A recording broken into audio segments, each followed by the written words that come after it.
Whew. Right, I'm on my way to pick up some trousers because I don't have a washing machine here and I've used up all my trousers, so that's about a mile away. And then we're heading off to find a vehicle that I spotted a few months ago when out delivering with my dad, taking seaweed, food for cattle or sheep, whatever. And I spotted a vehicle and it was right next to the road. It was a few months ago though, but on Google Maps it's been there for like 2 years, so hopefully it's still there. And then I'll try and find where the owner lives, try and find the owner and ask them if they want to sell it, because it's one of my dream cars and hopefully it's a well-spec'd model. So yeah, looking forward. Hopefully I'll grab a bargain if he does want to sell it, if they do want to sell them. It's probably he, but these days it could be a woman as well, which is fine. That's great, you know. So yeah, I've got it's 3:30 in the afternoon now. I wanted to do it yesterday, but I didn't end up getting the day off. And I got to be in the cinema at 7:30 to watch a film with my ex-girlfriend. Yeah, so ex-girlfriend, current, I don't know, but it's the last one, so it's quite recent. She's quite recent, but yeah. Let's head off. Post. Also this trip, my insurance renews on the 10th to 15th, so I'm trying to get the black box sorted out so we can get it cheaper. So yeah, because it's been a bit up and down in this first month and I need to get it up. If it's below 30 you lose money or they take it away, and above 30 it gets cheaper. So yeah, let's go. I'm having a problem where I have to open the app every single time or it doesn't track, so that sucks. But yeah, I want to do this long trip so we can check the bearings, because I redid the back ones, repacked them. The front ones you just replace them, and yeah, I don't completely trust it, but last time I put it up on jacks, they don't get hot, at least not at the moment, so this long trip will be a good test. And I jack it up and they don't wiggle, and they do turn. One side turns really good and doesn't wiggle, the other side kind of stops a lot quicker, but it's not getting hot and it's not wiggling. So after this trip I'm going to check that one that doesn't turn as much. I'm going to check both.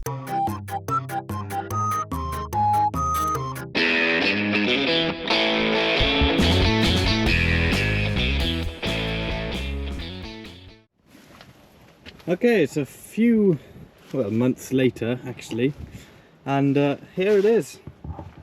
I managed to get it. It's a Reliant Scimitar, or Scimitar. Scimitar sounds better, but it's a Scimitar apparently. So it's a GTE V6. It's got the nice wheels. It's got the nice centre gap on the steering wheel. I wish it was a 3-spoke, and it's full of water, as you can see. But it was parked downhill, so the seats have saved, which is very good. Obviously this is fiberglass, so it doesn't rust like all my other stuff. It's got kind of an X frame, so it's got a proper chassis. This is going to be properly restored, hopefully, and I'll probably paint the body last. I have got a bundle of keys, and the previous owner did try them on the door, and the door locked with him, and then he couldn't open it again. They managed to get this window open, so you could open it from the inside, and I have managed to find a key to fit that one.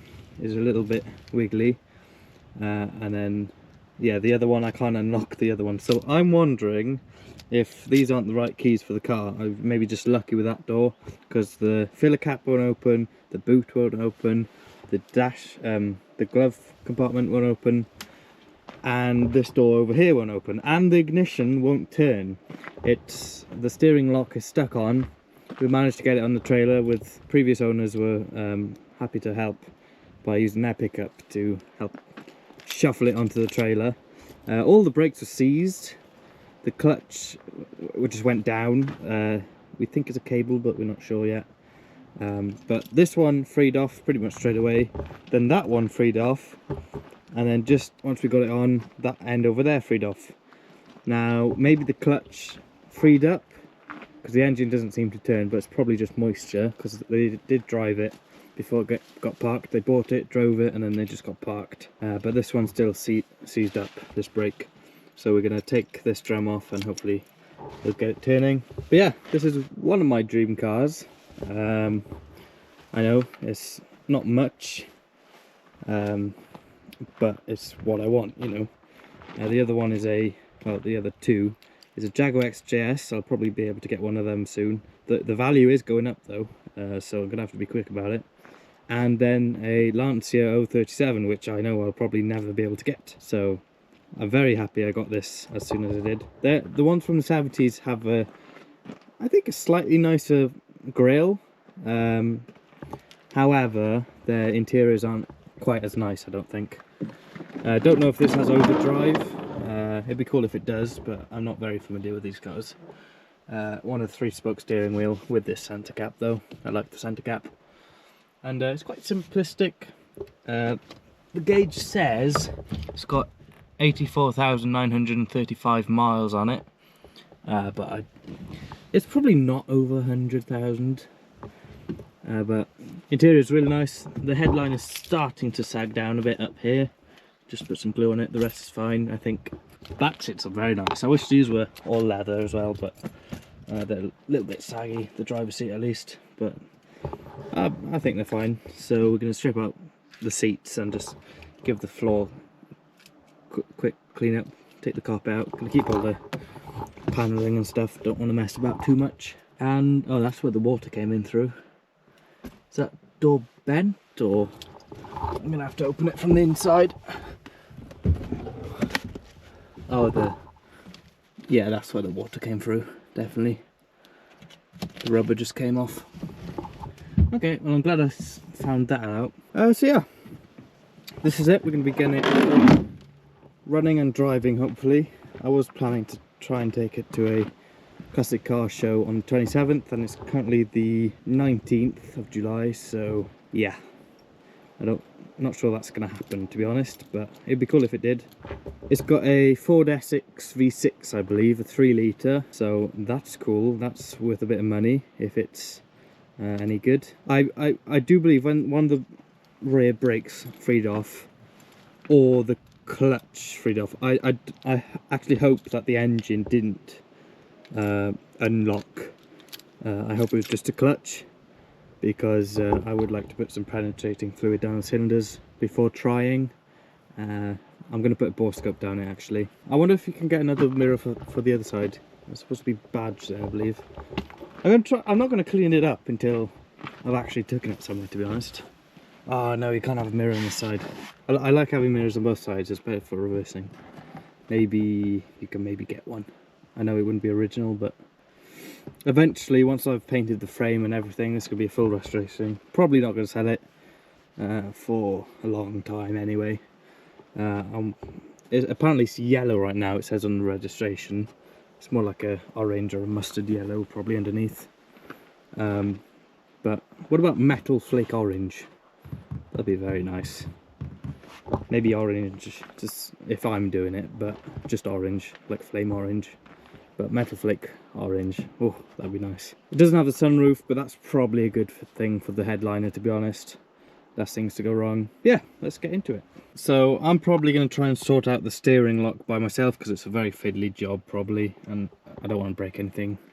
And I'll probably record stripping out a lot of the interior stuff. I'll probably take the water out myself. Yeah, that's like a mustard yellow, isn't it? And then I'll record doing the drum brakes as well. So let's get to the drum brakes. Right. So we need to get this brake undone. I haven't managed to do anything else. I took one spark plug out and put the bore scope in, and it looked really good. The spark plug was a bit bent though, that was kind of weird, and it wasn't very tight. So I don't know. But the cylinder looked perfect, so hopefully all 6 will be like that, but I don't know. But this is more important right now.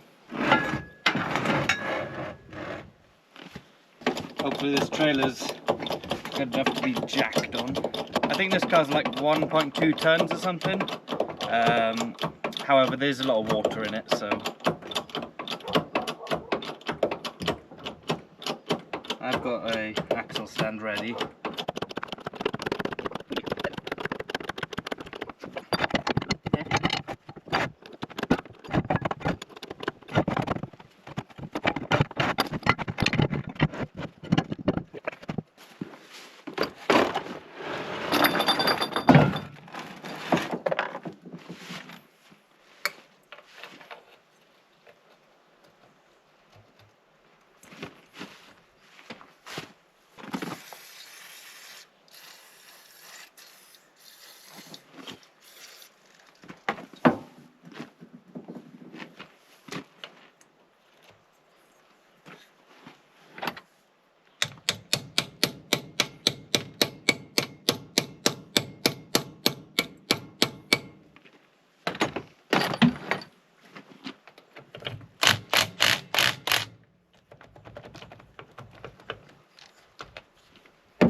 Just going.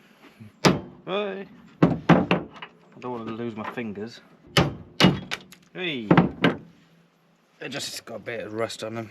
I've never seen ones like this before. They go into the wheel.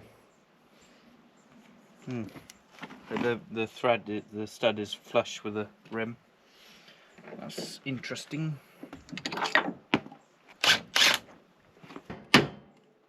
Hey, that did it. Back on. Didn't think it would be that tricky just to take these off, to be honest.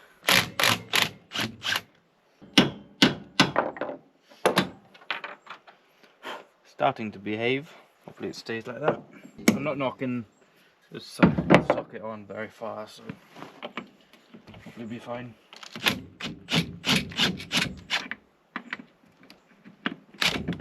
Hey.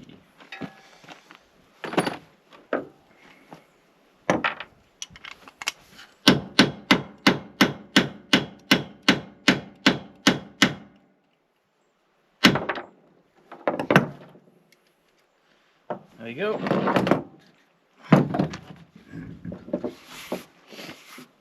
Ooh.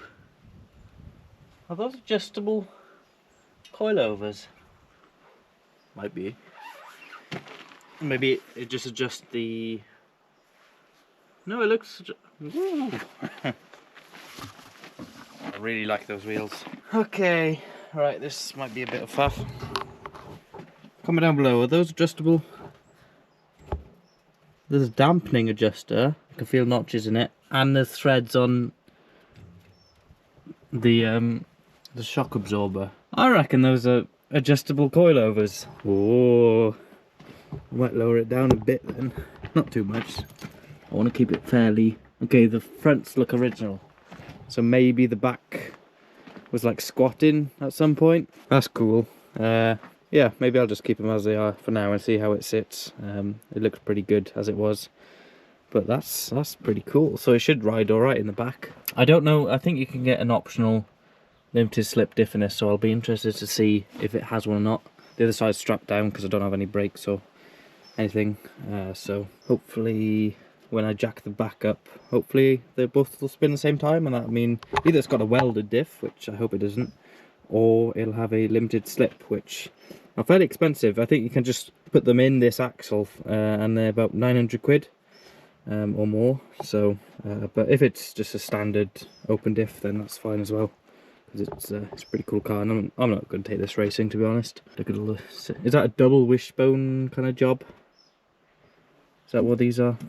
Or tracking thingamabobs? It's got lots of bits on it.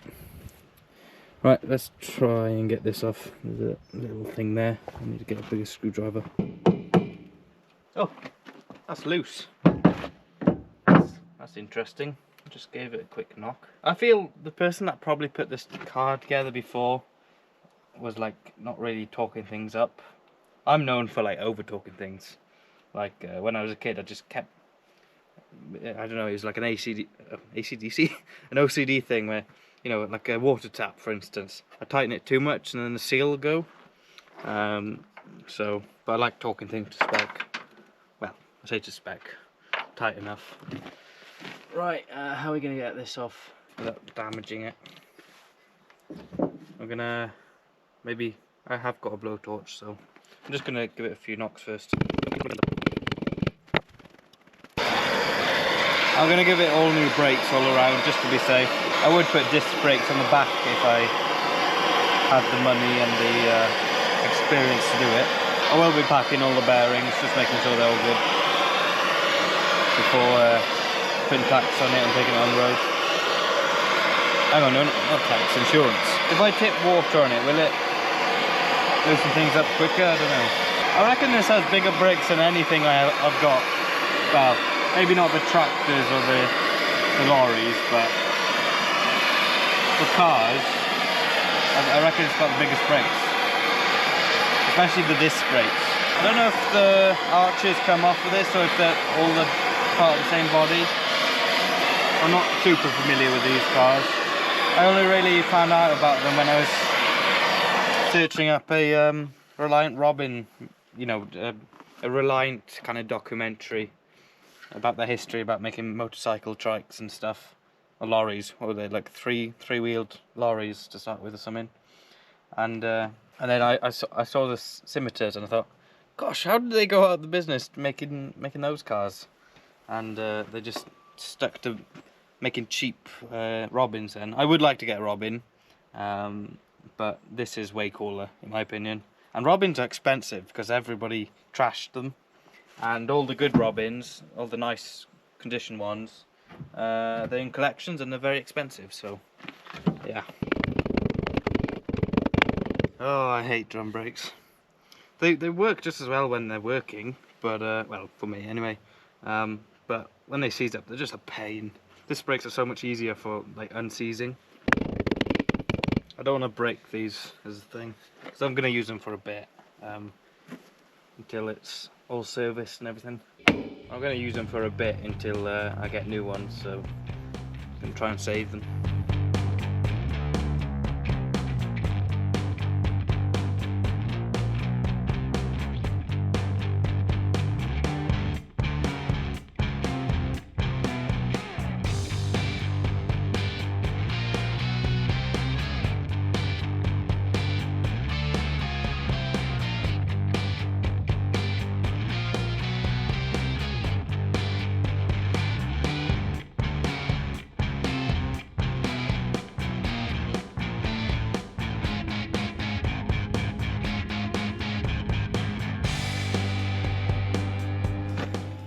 Come on, you bastard.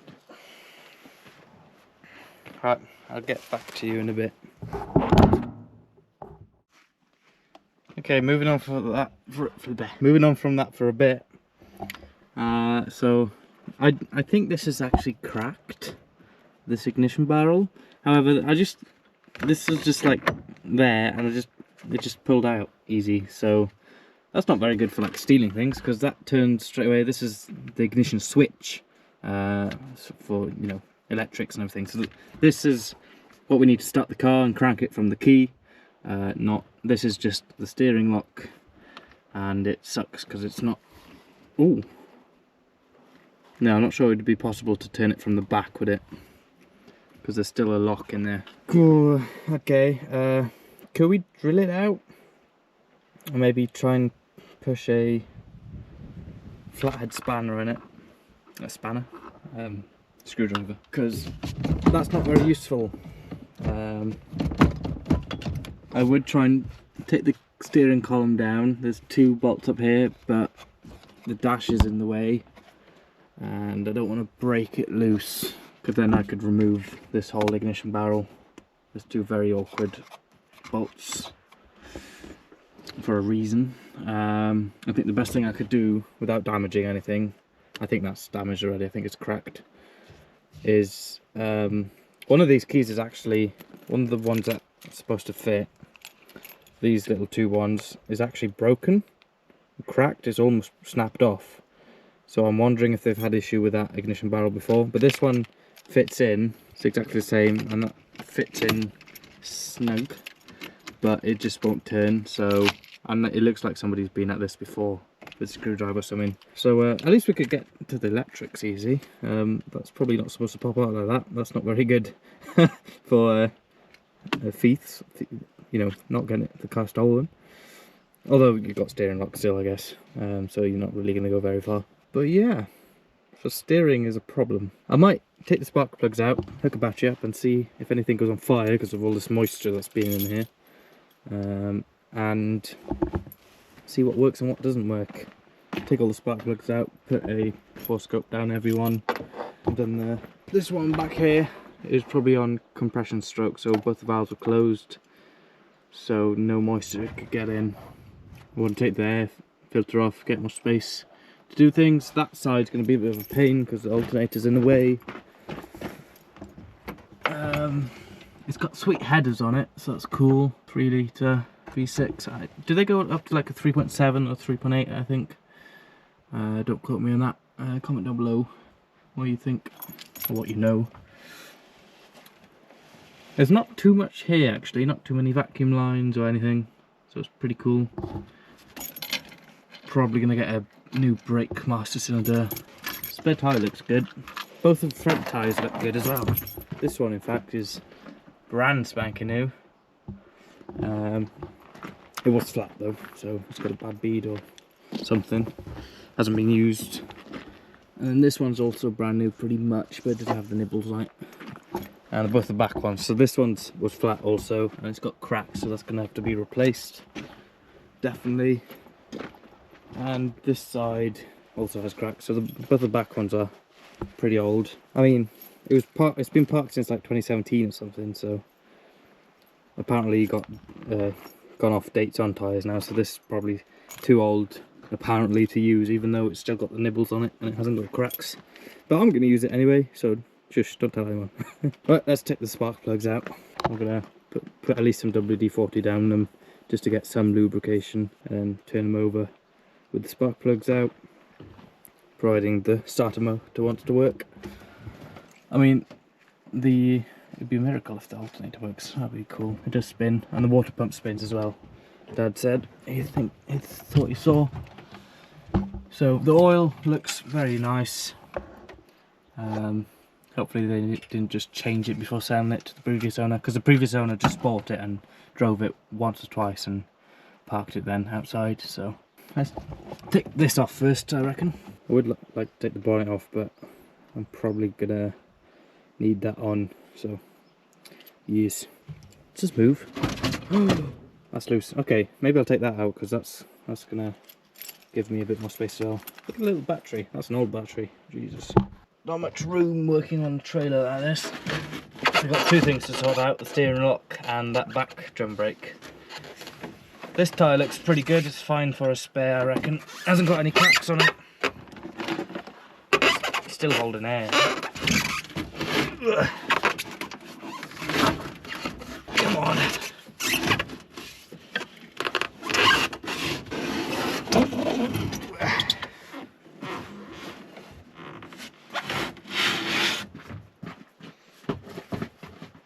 I reckon that's a pretty new tyre. That's probably been replaced same time as that side was, not this nibbly one. Neat.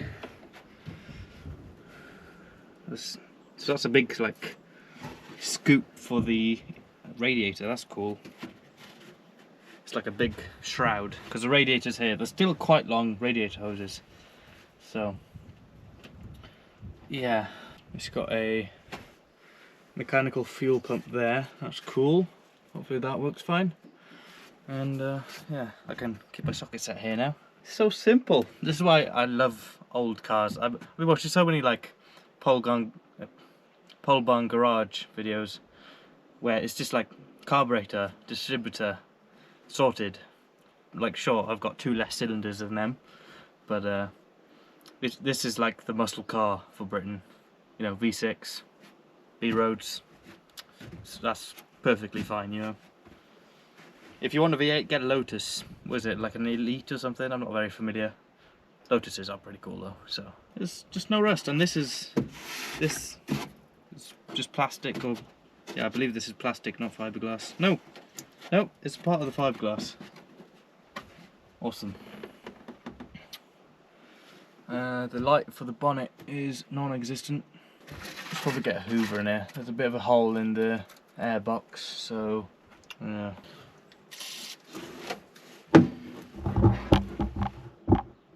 Stand still, you camera.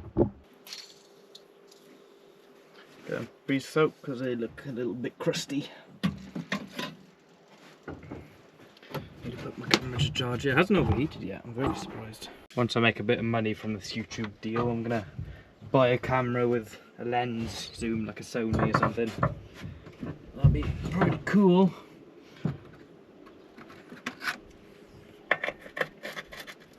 Shocked there isn't like a wing nut in the middle. That would be much cooler.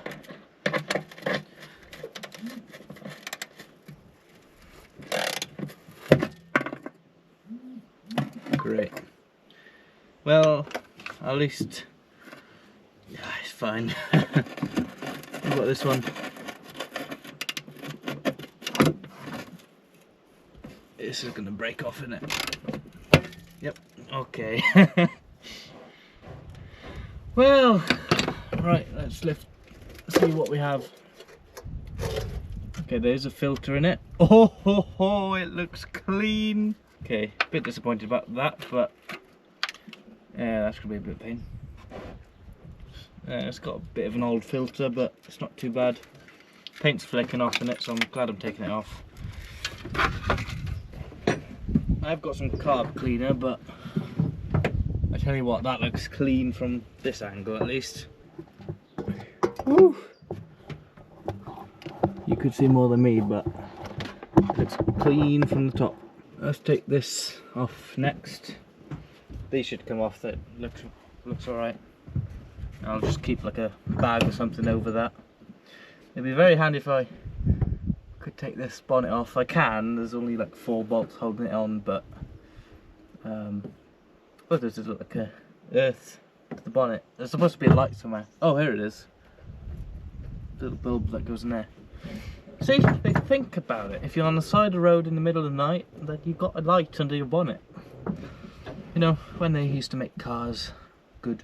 You know, when they used to make good cars. Yeah. I wish I was alive back then. Oh well. Right, so let's... A bit disappointed about that cap. Oh, there's still a nut in that. I'm just gonna leave it. Was that 10 mil? Nope, smaller. Oh, these might be Imperial actually. Although that seems pretty much metric. This might have had a lot of work. This car might have been like mechanically restored for all I know.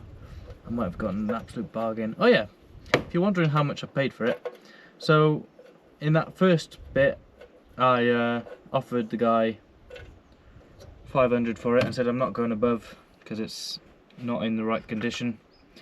And the truth really was that I didn't have 1500 that another person offered him, but kind of like didn't turn up in 2 months after he said he'd pay.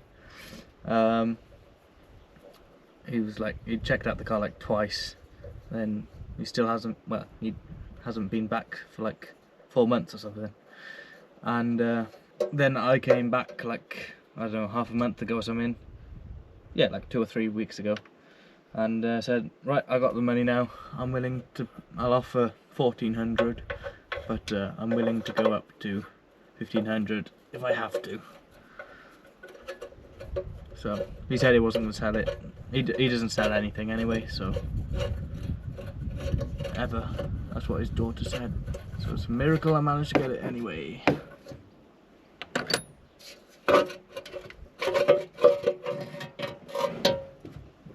Behold, a very clean carburetor.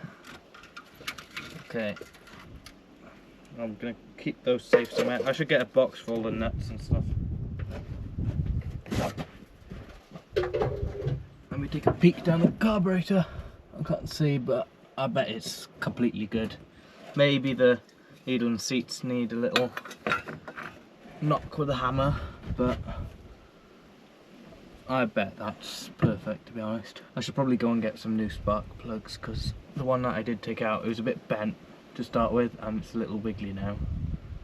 So, how am I going to get this one out? I need to figure out like numbering on these engines, but I'm just going to do one at a time and put the lead back on, so then I know, because I don't know the firing order. Let's start on your side.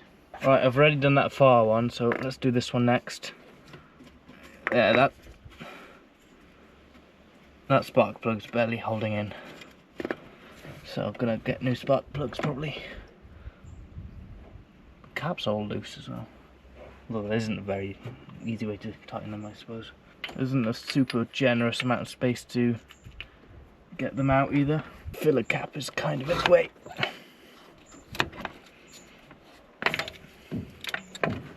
That wasn't tight at all. I think the person that did, they might have been very old and just didn't have any strength to tighten anything up. It's as if like a fly has tightened things up on this engine, which might be worrying. That looks perfect. So let's stick the scope down. I believe that looks perfect. Comment if I'm wrong. I am by no means an expert, I'm just learning. This scope has two cameras, so it's got one on the side and one on the end. Pretty cool. Right, let's take a look-see. Okay, this one's got a bit of carbon on the cylinder, but all the cross hatchings there so far. I can't really turn the camera around much with this one, but I'm going to put it to the side to see a bit of the valves. You can see one valve there. This one's got a bit of carbon in it, but it's still really clean. That one had no carbon in it, so I'm wondering actually, because that spark plug's like it is, maybe it was never firing. Has this engine been rebuilt and then it was sold, and that cylinder never really fired? I don't know. It's just a theory, an engine theory. Older generation won't understand that. Apologies. Right. Yeah, see that spark plug's not doing the same thing, so it wasn't me that did it. Come on. Maybe I should put some stuff on it. I should probably put oh, don't fall. I should probably put WD-40 in there just to get some lubrication in the cylinder. This one's kind of empty, so nothing's really standing out so far about why it's seized. Maybe one cylinder is just the rings are stuck or something. It should break free once I put the starter motor on. Then I'm gonna have to buy new plugs, definitely. But let's just see if it pops off first, just for giggles. So the carburetor doing things. Choke works. Yep, it's doing carbureting things.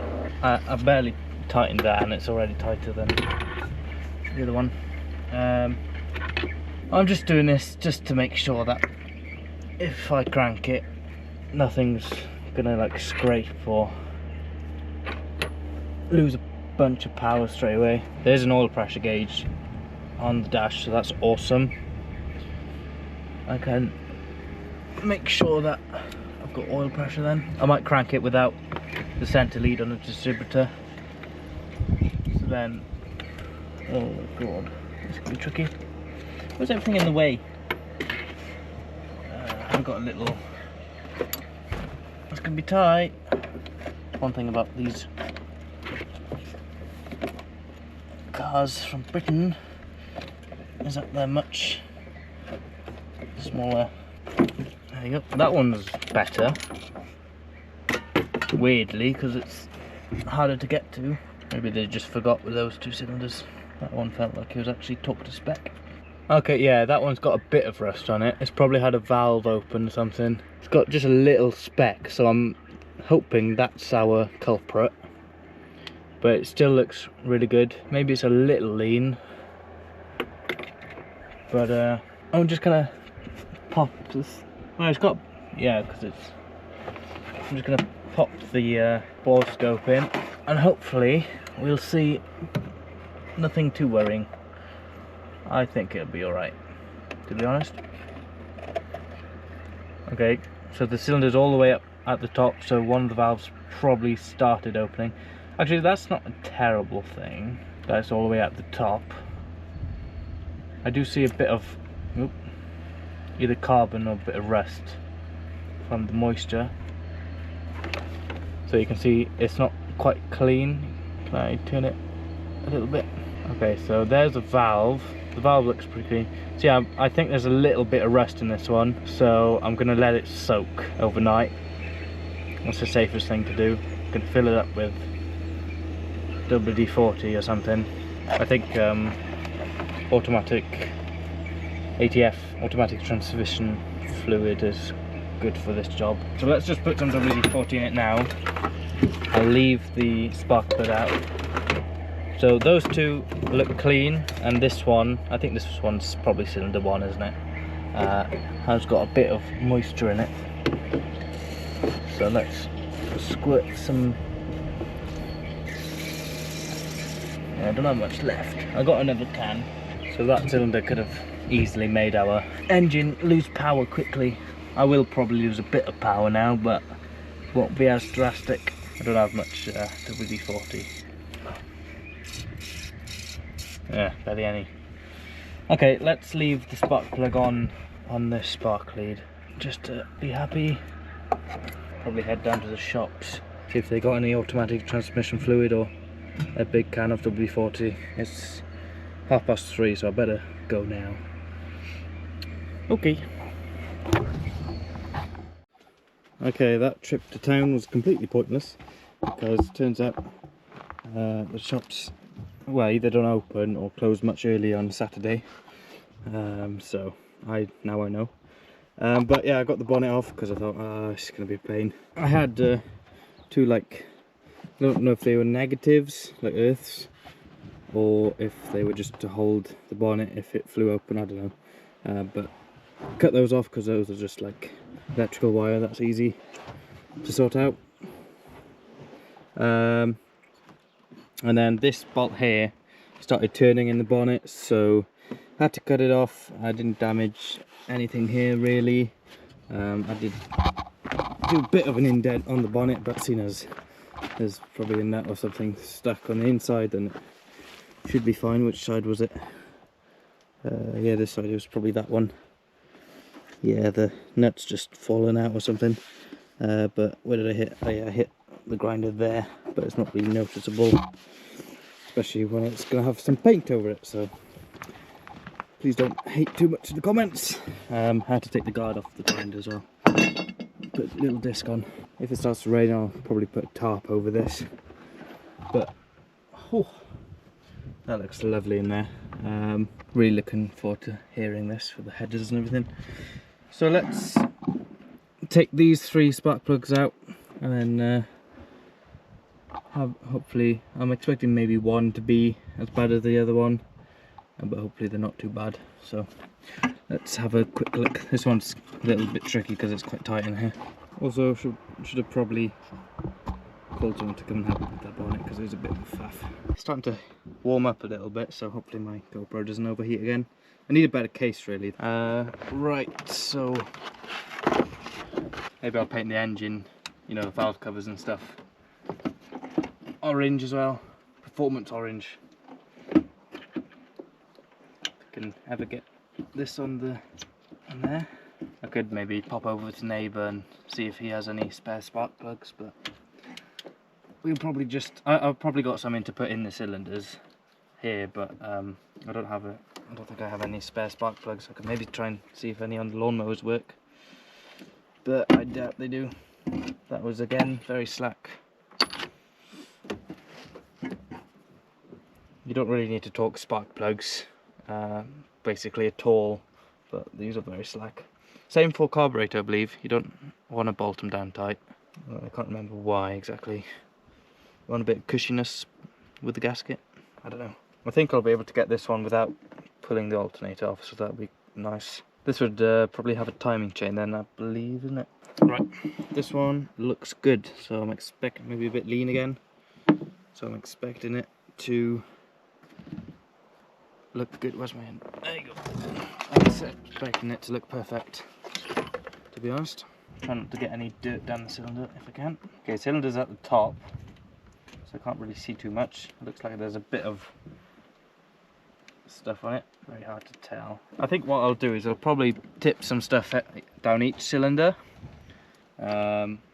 just to be safe, and then I'll probably put some two-stroke petrol in just to make sure everything's lubricated. It'll smoke a bit, but it'll be awesome. Oh, I haven't checked the coolant on this. Where do you check? Probably that tank there, maybe. Because the radiator's way down in there, so hopefully it's got antifreeze in it. Or hopefully it's got any water in it. Because figuring out that this block would be cracked would not be very nice. Oh, where'd that go? So far it's only one spark plug that's bad, so I might just run it if I find some stuff now. Because it'll still lubricate the cylinder, because the oil ring should still do its job, it just won't be firing on that cylinder. I don't have to even tighten it down all the way, to be honest.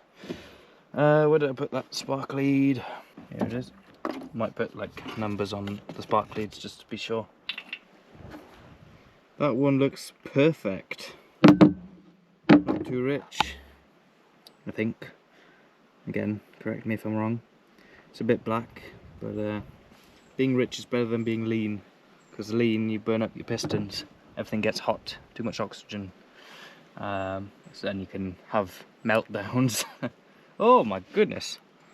Why did I slice myself so much? Jesus. Noticed a bit of a sting, but that looks like it might be bad. Oh well. Right, let's scope down it. I'm just inspecting, to be honest, because if I'm going to put stuff down every cylinder, then this is just inspecting. Oh yeah, that's a very good cylinder. It's not quite as good as the first one I saw, but that's the second best for sure. Okay, that cylinder is the second best so far. It has been running because there's a bit of carbon, but pretty much nothing. So that cylinder, the far left one over there, you know, from this angle I mean, that one, I'm not sure that's ever run because it's clean.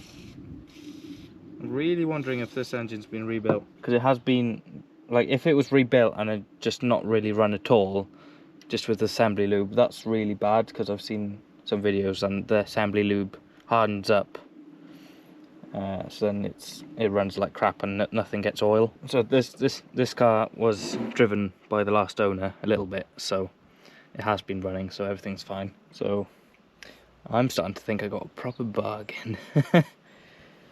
In terms of the engine. Last cylinder. This is taking way longer than I expected. Oh, the pulleys look bad. That's gonna shred up the belt straight away. Let's just, I'm probably gonna get new belts anyway, so it's only one belt, so let's just run it, and then when the belt is bad, I'll maybe even get new pulleys. Or at least tidy them up with the wire brush or sandblaster. I've got a sandblaster now. It's a cheap one you just hook up to the air compressor. It doesn't reuse the sand, which kind of sucks. I want to get one of them, but they're quite expensive, like over £1,000. It's just a bucket basically. And this one is also looking good.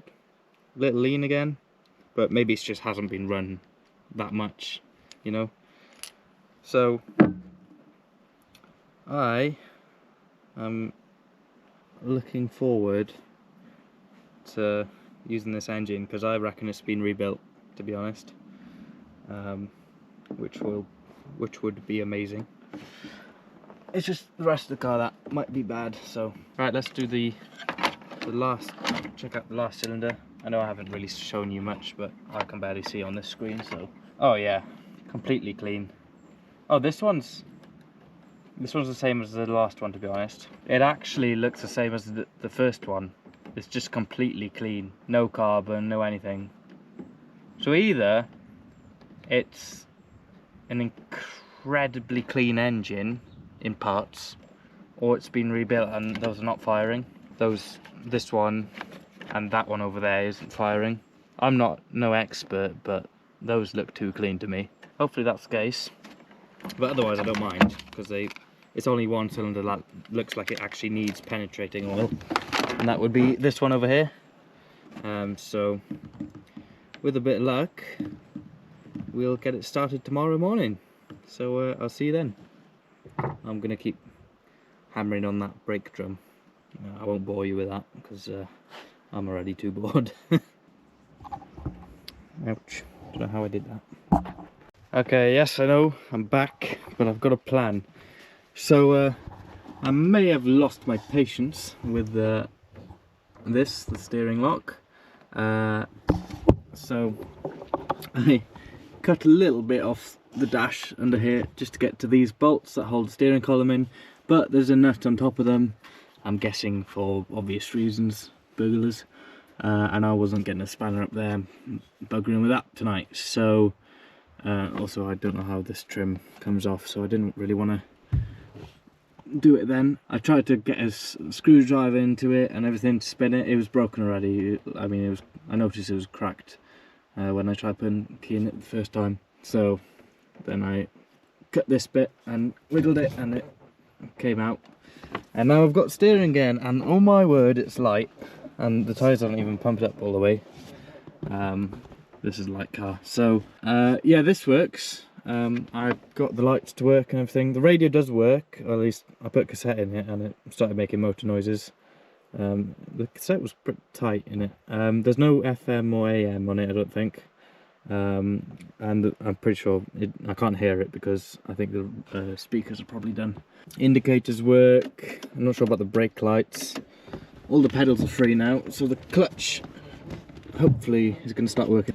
Brake pedal, absolutely nothing. Probably going to replace the master cylinder just to be safe. I mean, I'm going to do all the brakes anyway. And the throttle is a bit stiff, the return spring. I mean, I think it's just moisture gone up really. Just need WD-40. The gear stick is nice and free now. Put some WD-40 on it. I worked it a lot. The reverse is a bit stiff, but maybe it's supposed to be like that. It's a bit stiff to go over. This is a 4-speed, I think.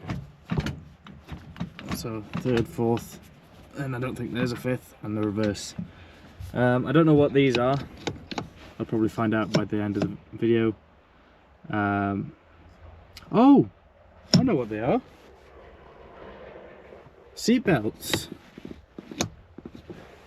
Oh, okay. Yeah, I'm starting to think this isn't the overdrive one because there's probably some sort of lever or something that gives you overdrive, like here or something. I don't know.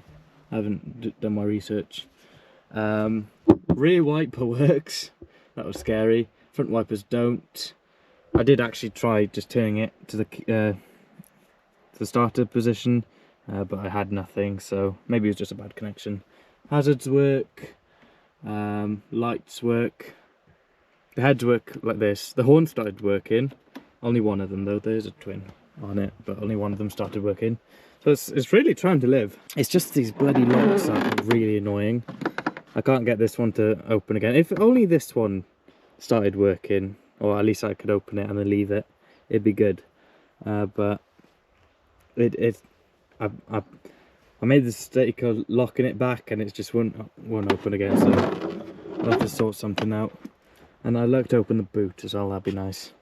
But yeah, I'm gonna get the wheel back. Oh yeah, I'm gonna get the wheel back. Now I've got steering, I'm gonna get the wheel back on this, and I'm gonna pull it around the yard tonight, hopefully. And hopefully this wheel will free off, because I don't have a puller big enough. Maybe my brother does somewhere, but not like a brake drum puller. So and hopefully it'll free off. It should do, because the handbrake wasn't up. It was parked in gear, although for like 7 or 8 years. So yeah. Yes, I know, I'm back again. As you can see, it's off the trailer. We pulled it off with a my winch that I still haven't gotten the trailer for. But we jerry-rigged something up so you can just put down hitches and stuff. It's pretty good actually. Yeah, it works well. Got to watch how the wire coils back up though. So yeah, it managed it. It was on the trailer, only one wheel stuck, right? And it was pulling this back. Oh god, what are we gonna do? I thought he was gonna snap the chassis in half. So then we attached it to an old machine that's been there for years, and this like started raising up. So I don't know how the hell that water must weigh a lot. Yeah, it's still stuck, so I'm gonna leave that. But it started raining a bit, so I've just put a cap over the carb because I've been putting diesel into each cylinder. I had some diesel, so I know it's not as good as like ATF or proper penetrating fluid, but it's better than nothing.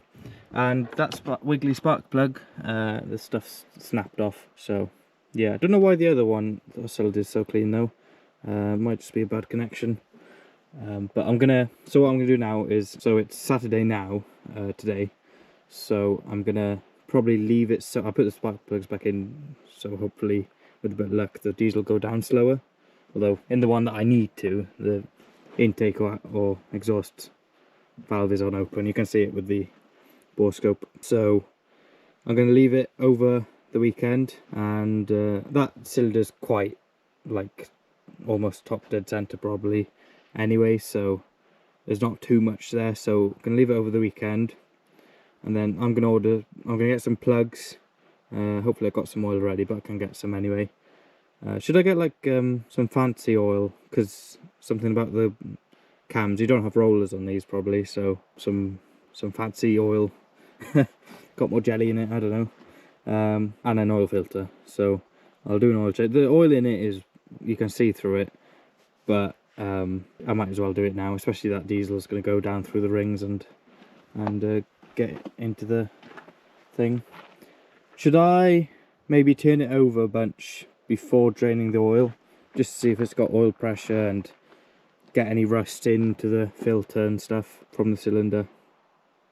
I don't know if it's better to do it before or after changing the oil, to be honest. I should probably change the oil again in like a few weeks if I drive it a bit, but I won't be anyway, because I need to replace. Oh, it does have a clutch reservoir, so that explains a bit. So yeah, probably going to get a new brake, and this is interesting. You've got brake reservoir here, and then there's a line that goes into a booster type thing.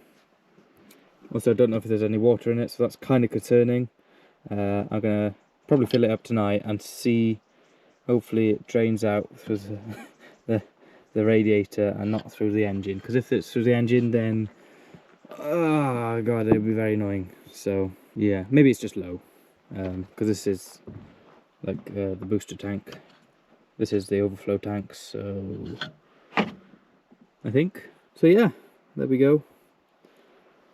Let's skip to Monday, hopefully, when I got some parts. I'm still going to take the spark plugs back out when I crank it over a bunch, and hopefully I might have another look into the cylinder just to see if it's scraped it a bunch. I won't do anything about it anyway, but it'd be interesting to see. I mean, 5 out of 6, and the one that needs, the cylinder that needs a bit of attention, isn't that bad, in my opinion. We should be alright. So I'm debating on if I should wash this or not. I kind of don't want to and just take it to a show. Yeah, I wanted to go to a show on the 27th, but getting all the brakes ordered and delivered is going to take a little while.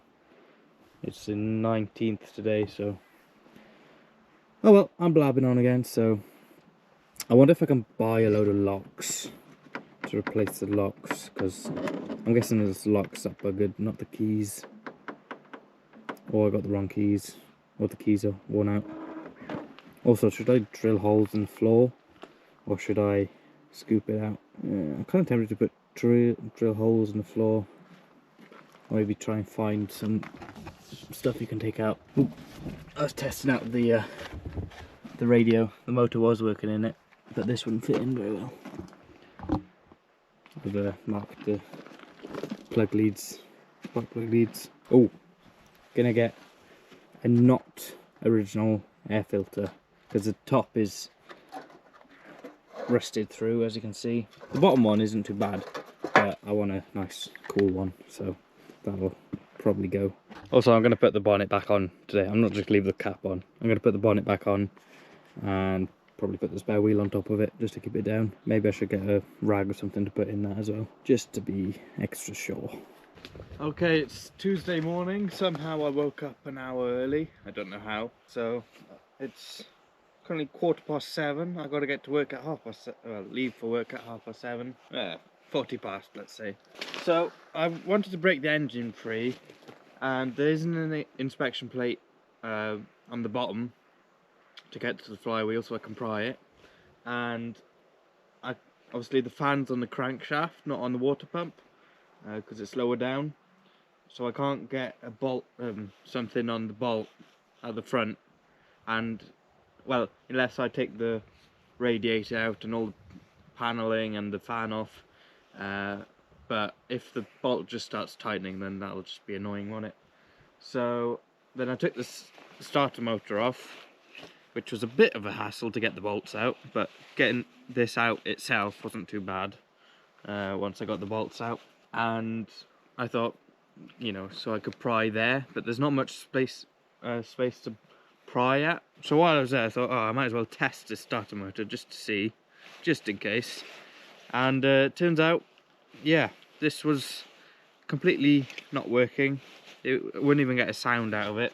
The clicking from the solenoid on the fender was working, switch on the fender, so that's what I was hearing. So I ended up getting this cap off, cleaned it up a little bit. I'm not very familiar, so I just cleaned up something that was attached to the cap, which wasn't supposed to be, and then it started pushing out a little bit, but it got worse and it got better and it got worse. It wouldn't start turning. So then I tested out the motor itself and that worked fine. So then I got Dad round, and apparently there's this little springy bit here which then when the magnets activate it pushes out. Well, that was corroded to the cap, so it wasn't, there was this kind of washer that wasn't moving forward. Well, the whole thing wasn't moving forward, but the washer wasn't moving forward to the contacts for the motor and stuff. So we ended up punching off of the cap in the vise, and then we flattened the cap back out and cleaned it all up, and now it was working last night. So yeah, I'm just gonna hook it up to the car to see if it still works okay, because we put some RTV on the cap, a generous amount, to be honest. So yeah, let's test it out. I'm not going to get it on right now. The floor's wet anyway, so I don't want to really crawl underneath. I don't have that much time, so we're just going to hook it up, and I might get some jump leads to connect the negative to the battery, the earth. But yeah, hopefully it works good, because when I taken the starter motor off, I was quite stupid and I didn't disconnect the battery. So one of the positive wires touched the engine and sparked only once, so hopefully everything's okay and no fuses have blown or anything.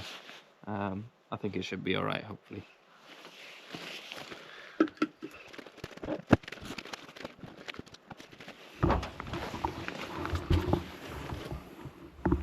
Okay, so I don't know how I'm going to do this. I could activate it manually over there, but we're going to try with the key first, I reckon. Let's move all this stuff out the way. Got lots of water in my socket set. Packed there. Anything else? Nope. Right, okay. I also cleaned the contact for the motor there, so just going to tighten it up quick. I'm actually becoming kind of a professional electrician doing this thing. Yeah. Pretty much no circuit boards on this. Maybe on the radio, I don't know. Maybe I should clean that, but am I going to? Oh, I got sandpaper, I might as well. I've got a bit of sandpaper. Just gonna tear a bit off and clean around that nut there and the nut that holds the wire on, just to make sure everything's working as much as it can. I think this starter has a reduction kind of gear in it, so it's more torquey. Spins less, but it's got a lot more power then. So hopefully this, because it's got that reduction gear, it'll break the engine free with a bit of luck. So long as the teeth actually mesh up on the flywheel okay. I'm really hoping it will. It's a bit rusty, because I can't really get any pry bars or anything in very easily. That's good enough. Oopsie. This goes in there. I should probably clean that as well. There's a lot of cleaning involved with electrics.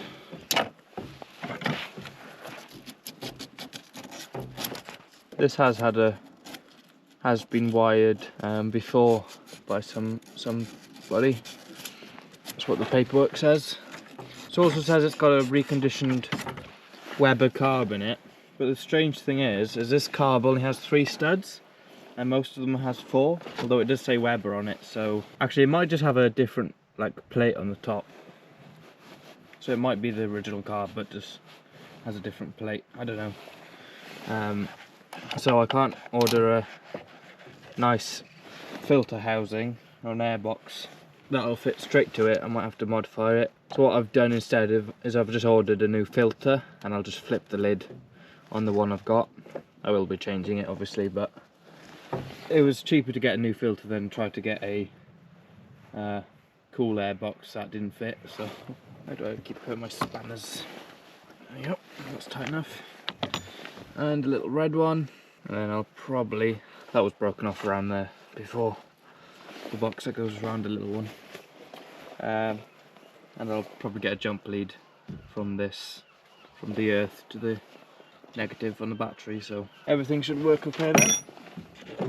With a bit of luck. No, I'm definitely not an electrician. I'm not much of a mechanic, but I want to be a mechanic, not an electrician. Right, battery in.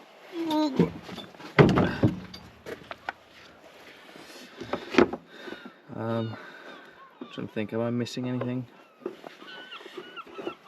Don't think so. Don't want anything to catch on that. And then also need a negative. My jump leads keep tangling up, which sucks. Put that to there. I kind of want you to see a bit. Good. Right. Let me know if it works.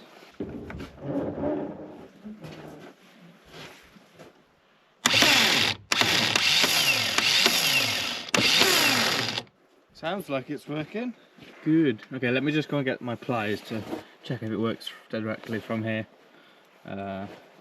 Make me happier then. I would have put it back on last night, but it was raining, so a bit unfortunate. But if this works, I've saved a good £180 probably. So yeah, I'm gonna very quickly tighten down the back things. Just checking them because I'm not sure if Dad tightened them since putting the RTV on, because the RTV does need to settle a bit.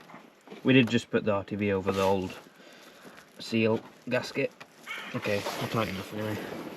This screwdriver's a bit bent over, so the solenoid on the fender must have been a bit stuck because it wasn't clicking originally. Right, let's see if I can do this.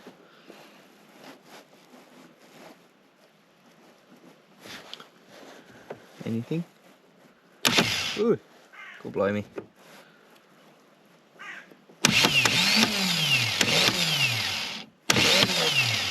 That seems good. Doesn't sound too bad either. So hopefully tonight when I put it on, it will be strong enough to crank the engine over, as long as it meshes alright with the flywheel. And if it doesn't, then it's going to be a lot of hard work basically. But I put GTE 85 down the cylinders as well, filled the first one there. I don't know if it's drained or not, but I've given it its best shot now, so I reckon it's time to try and get it to turn over.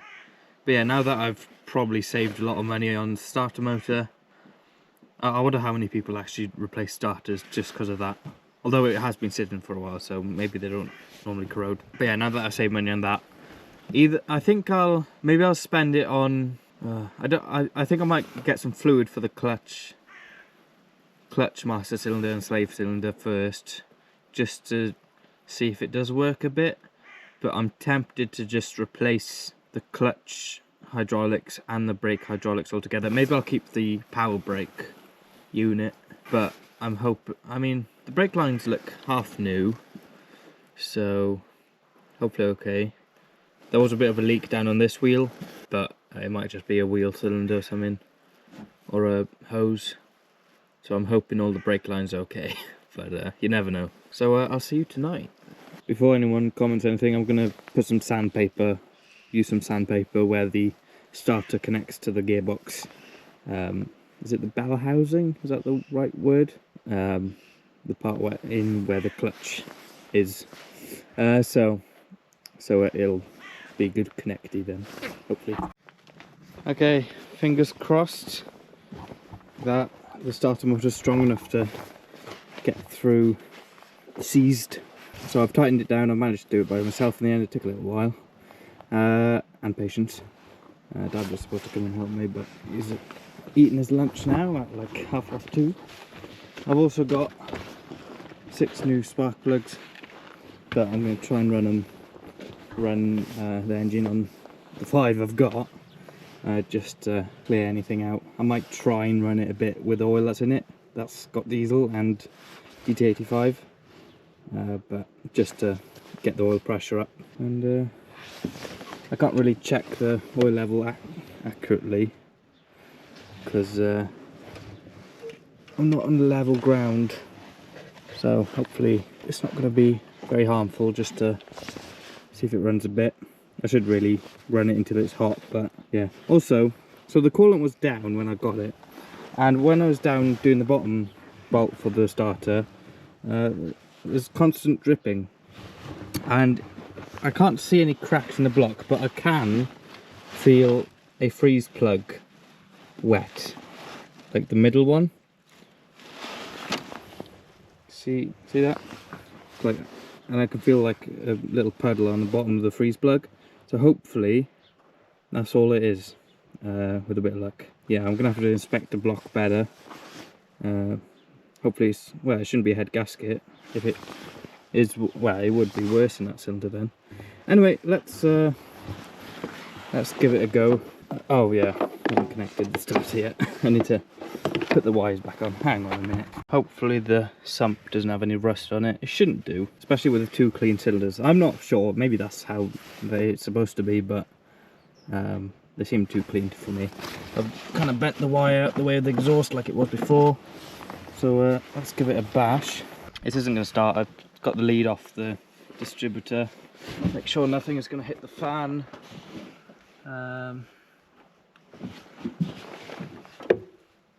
Shouldn't do. Okay, am I forgetting anything? Yeah, I'm gonna put my hat over the intake. Don't want no crap going down there. Okay, I'm hoping I'm not gonna be completely disappointed. All the spark plugs are out.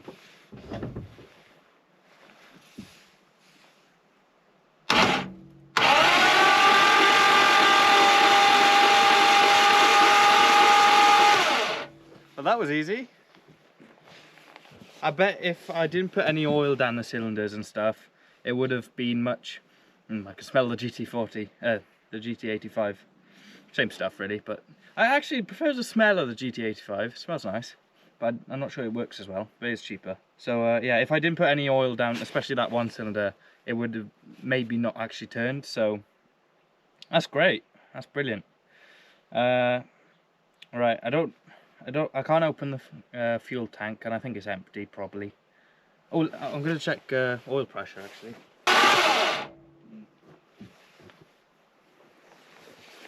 Okay, the gauge says there's no oil pressure, but it might just be a faulty gauge. I think I better be safe and just, I don't want to take the valve cover off, but I could take the breather off and hope for the best. Oh, I could put a camera down there, I suppose. Turns over smooth. Obviously it doesn't have any spark plugs in. But that's hopefully gotten stuff out. Oh, I didn't put the hat over the thing anyway. Not too much came out, which I suppose is a good thing. It's gone down to the oil. I haven't taken that out. Okay, doesn't seem bad. I can Hopefully crank it from here.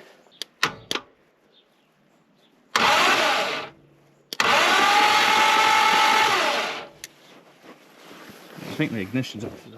I haven't got any gaskets for the valve cover gaskets, so I don't really want to take them off.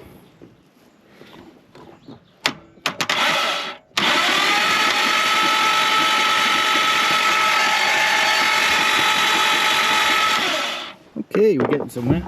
Now I'm feeling good, and it doesn't sound dry, so I should probably put camera down that. If I take that one off, I could actually see way better. And with valve, because those are probably dried off over the years, so if I can see oil going around the valve with the rocker cover and everything, then it should be good. In fact, if I just put the camera down it and it's wet coming back up, then it means that oil's getting splattered about. Because if you don't have valve covers on, well, no, it's only if it's running it really splatters about a lot. Well, I can try this anyway. I'm not sure how much I can see with this. Clean it off a bit. Hopefully this lets you know that I'm not a complete fool. I've seen videos of like people having rebuilt engines and just running them without oil pressure. But sometimes you've got to prime the pump, I think. You can take the distributor off and just prime it manually. Okay, you can see, I could see something, but there's something on the camera. Oh, it's got oil over the camera. Like very dry oil, I mean. I don't really want to take, I could try and take that, is it like a PCV valve or something? Some emissions, I think. Okay, you want to try and keep the camera clean if possible, without rubbing it on the end. Okay, I can see, it looks clean in there at least, that's a good sign. Just I can't really, oh, maybe I can move the camera over. Okay, I can see, I think it's upside down. I can see one rocker. Hopefully it doesn't jam up my camera if I try and turn it. I just want to know if I've got oil pressure. The rocker cover might have a little speck of rust on it. I can see a bit of orange, but nothing serious, I hope. So I might order some gaskets just so I can clean them up. Just make sure. Okay. They should go on the top of the spring, I'm guessing. Oil should flow. Where's my pliers? So I should see something dribble.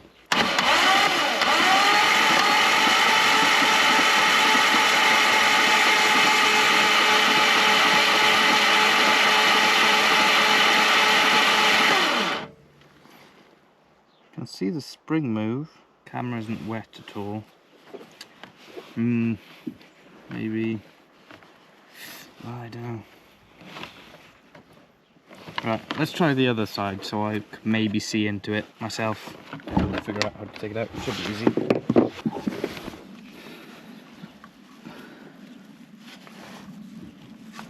Oh, that was easy. Right, might need a light. How much can I see down it?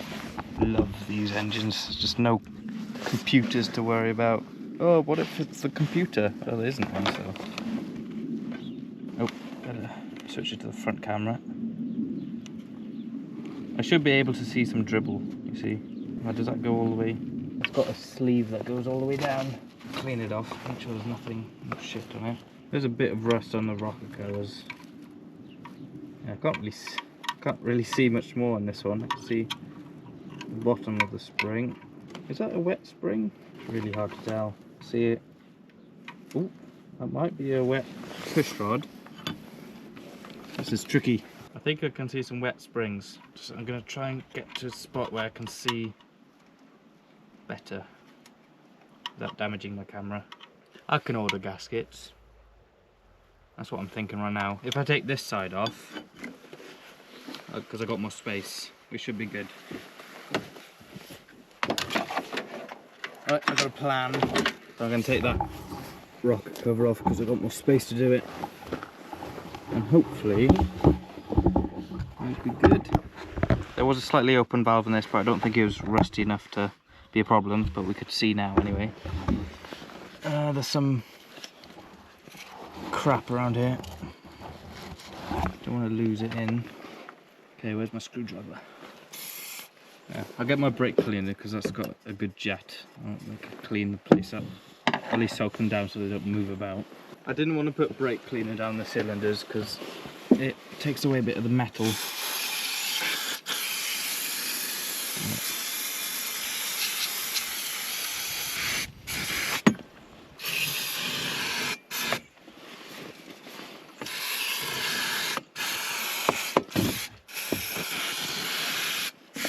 Take away the dust.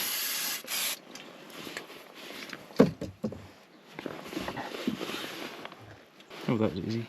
Again, a sign that somebody didn't talk things up, but I suppose you don't have to with these as much. I know I'm not untalking them the right way. I'm supposed to go from the outside in. Did I already do that? Because that didn't really snap.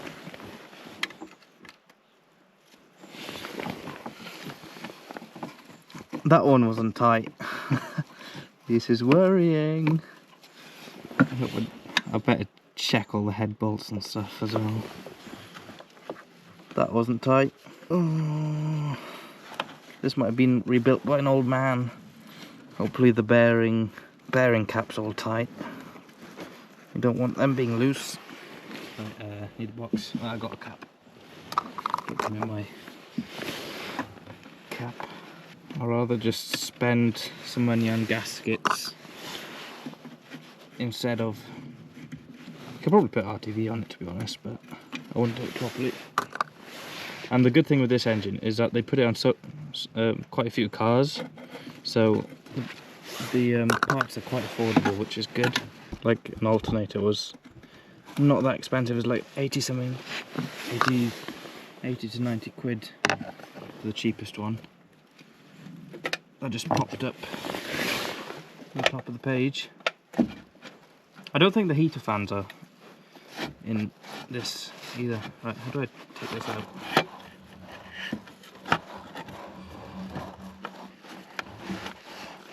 There's a bit of rust. Oh, there's some rust down the push rod bits. It's a little bit worrying. Let's check out. Oh, actually, the rocker cover looks pretty good. I can't see any oil. It's kind of... This might just be diesel here. Some rust down there, which isn't great. Maybe I'll put some brake cleaner down it, just to break it down. Well, like, just spray the whole thing with brake cleaner.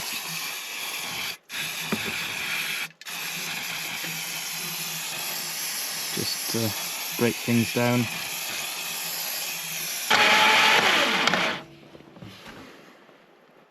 Where's the oil supposed to... The oil's supposed to come out of these, the top here, I believe. It looks like there's a little hole.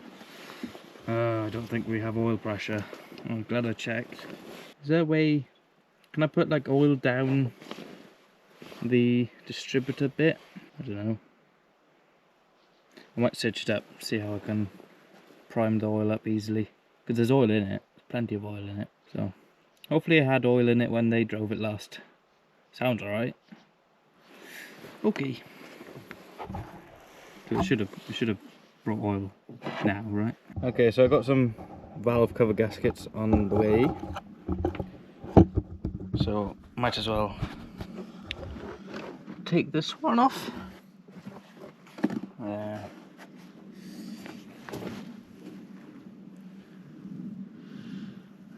Might be a bit trickier. I reckon I can do it without taking the alternator off, but because I just want to soak down any rust that's down there, if there's any at all. Right.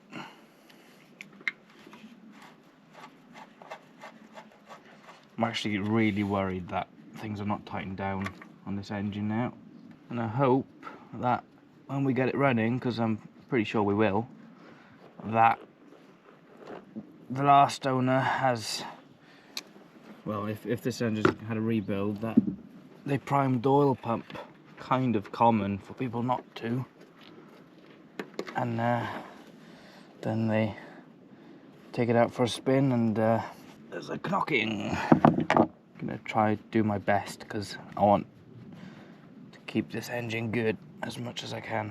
I suppose I could put spark plugs in now, save any crap going down them. I might turn it over a bit just to make sure I haven't. Maybe I'll get some orange to paint these valve covers while I'm here. See, it's not all bad. I can start it with the valve covers off, but I might get splattered with oil, so, but I don't mind too much. Let me get it with this. Oh, I can. I can get like a socket one to put it back on if need be. This one back here, there's a little hose. I could take the hose off, but ooh, it sounds crunchy. Where does that go? Water pump? Yeah? Okay. Maybe I should just try and take it off like this. There we go. I take the distributor cap off. Should probably put it on top dead center, but well, as long as I don't turn the engine, I'll disconnect the battery. Fiddling with a lot of electrics here. Alternator's gonna have to come off, I'm afraid. Seems pretty easy though. I need another spanner set. Luckily I have one. Do I have the right size? There's another thing. It goes from 12 to 15.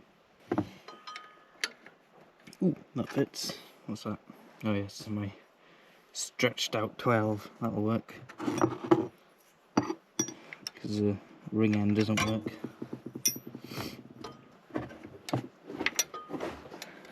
Just need to slacken them off, I reckon. Nope. Oh, I could probably get a socket on that one anyway. This belt's probably pretty new. Probably doing something very wrong to have to do this, but it's coming off. There you go. Now I can move that like that, and this will come out easy peasy. Camera got hot. Well, there's this one, and looks like there's not as much rust as probably just what fell in while I was messing about. So I just found out the best news ever. So I just got, I think it was this little bit, shoved it in the end of the distributor, and it's exactly the same size, which is brilliant. So that means I could just put a little socket onto the, as long as I don't have, well, the socket should stay on top of the oil pump shaft, which is great. The distributor was a bit stiff coming out because of a bit of corrosion, so I've tried to keep as much, clean that as much as possible without getting stuff in. So the manual for the car came in very handy because I wasn't sure that I took apart the right piece, and I did. It was just very stiff coming out. So I can put this on the impact and hopefully I can spin it fast enough. I think the idea is, because you can't crank the engine fast enough to get the oil pressure up, it all seeps back or something. So if I put it on drill, it should turn as fast as with the engine running, so the oil should pick up enough to bleed through or prime through. So I think that's the idea. So that is very handy. I didn't need to make any tools and stuff. So let's prime it up. So let's pray and hope that we'll see oil dribbling through the rockers. So the only way it's connected to the engine is through the distributor. So if I take the distributor out, it's just on its own. Do its own thing. So let's put this down there. I've tried not to get any bits down into it. I think it's clockwise it goes. That's bent.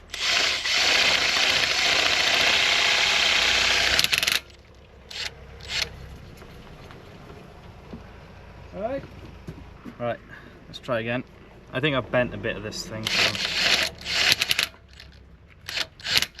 Is it supposed to torque up like that? Maybe it's building oil pressure.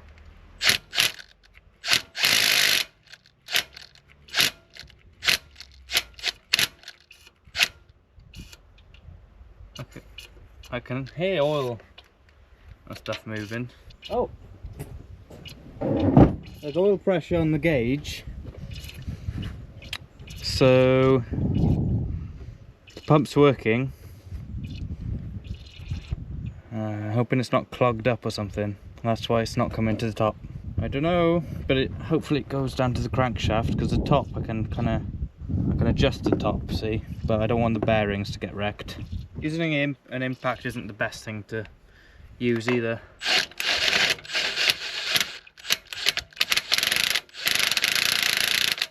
Because it's shaking all the oil up. I can hear it bleeding through though. I think that's what it's doing. But I can't see any oil around here.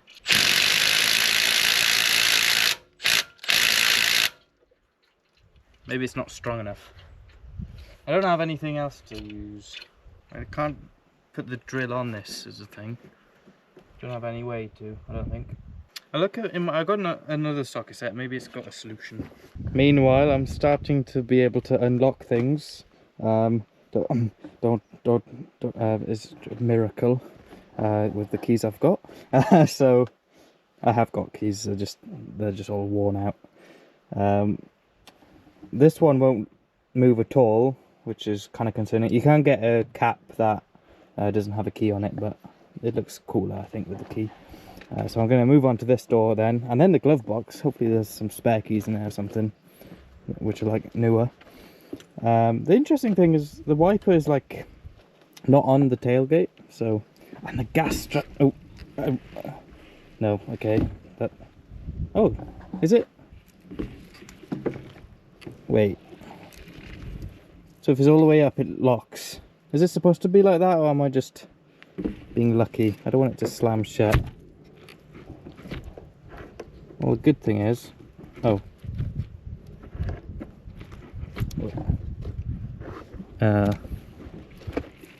let's open that again. Okay, the lock's not quite working, but I'm not going to lock it. I'm just going to close it. Got old exhaust in here. I believe these are the heaters. Ooh, that's shiny. Is that for the back end? Might be. He's only got one though. What are these?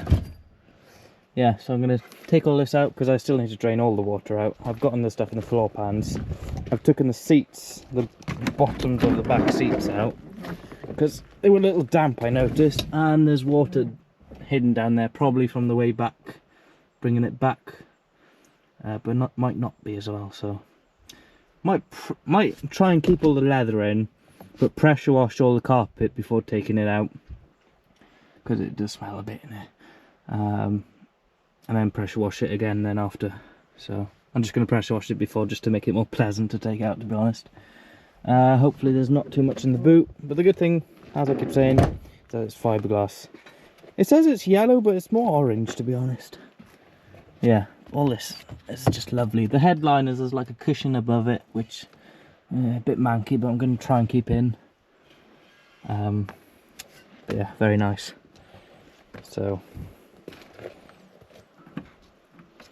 yeah, miracle that I managed to unlock it, to be honest. I was like, oh, these are just gonna break. They're just like trainee kind of stuff. It comes with a few locks in the set as well to practice with. By no means am I a thief. I don't want to be a thief. I just want to unlock this car because the key fits on the other side. The ignition key fit, and the rest are just like worn out. So, or the person handed me the wrong keys, I don't know. But I've got all the paperwork and stuff for the car, so. Right, hopefully I can unlock this and then don't lock anything.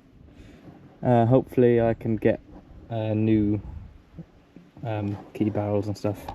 I'm very happy about the boot, that's good. Okay, I kind of think this one was never locked now.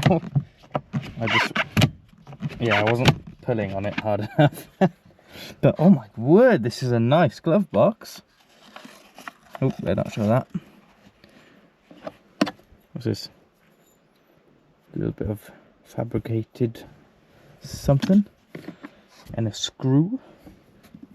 That's like the MOT thing that used to go here probably, isn't it? It's actually really clean in here.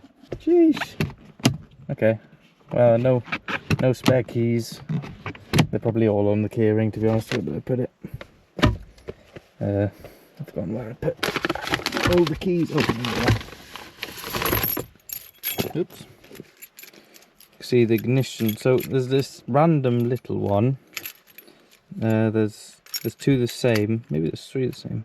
Oh yeah, one's like a single-sided one.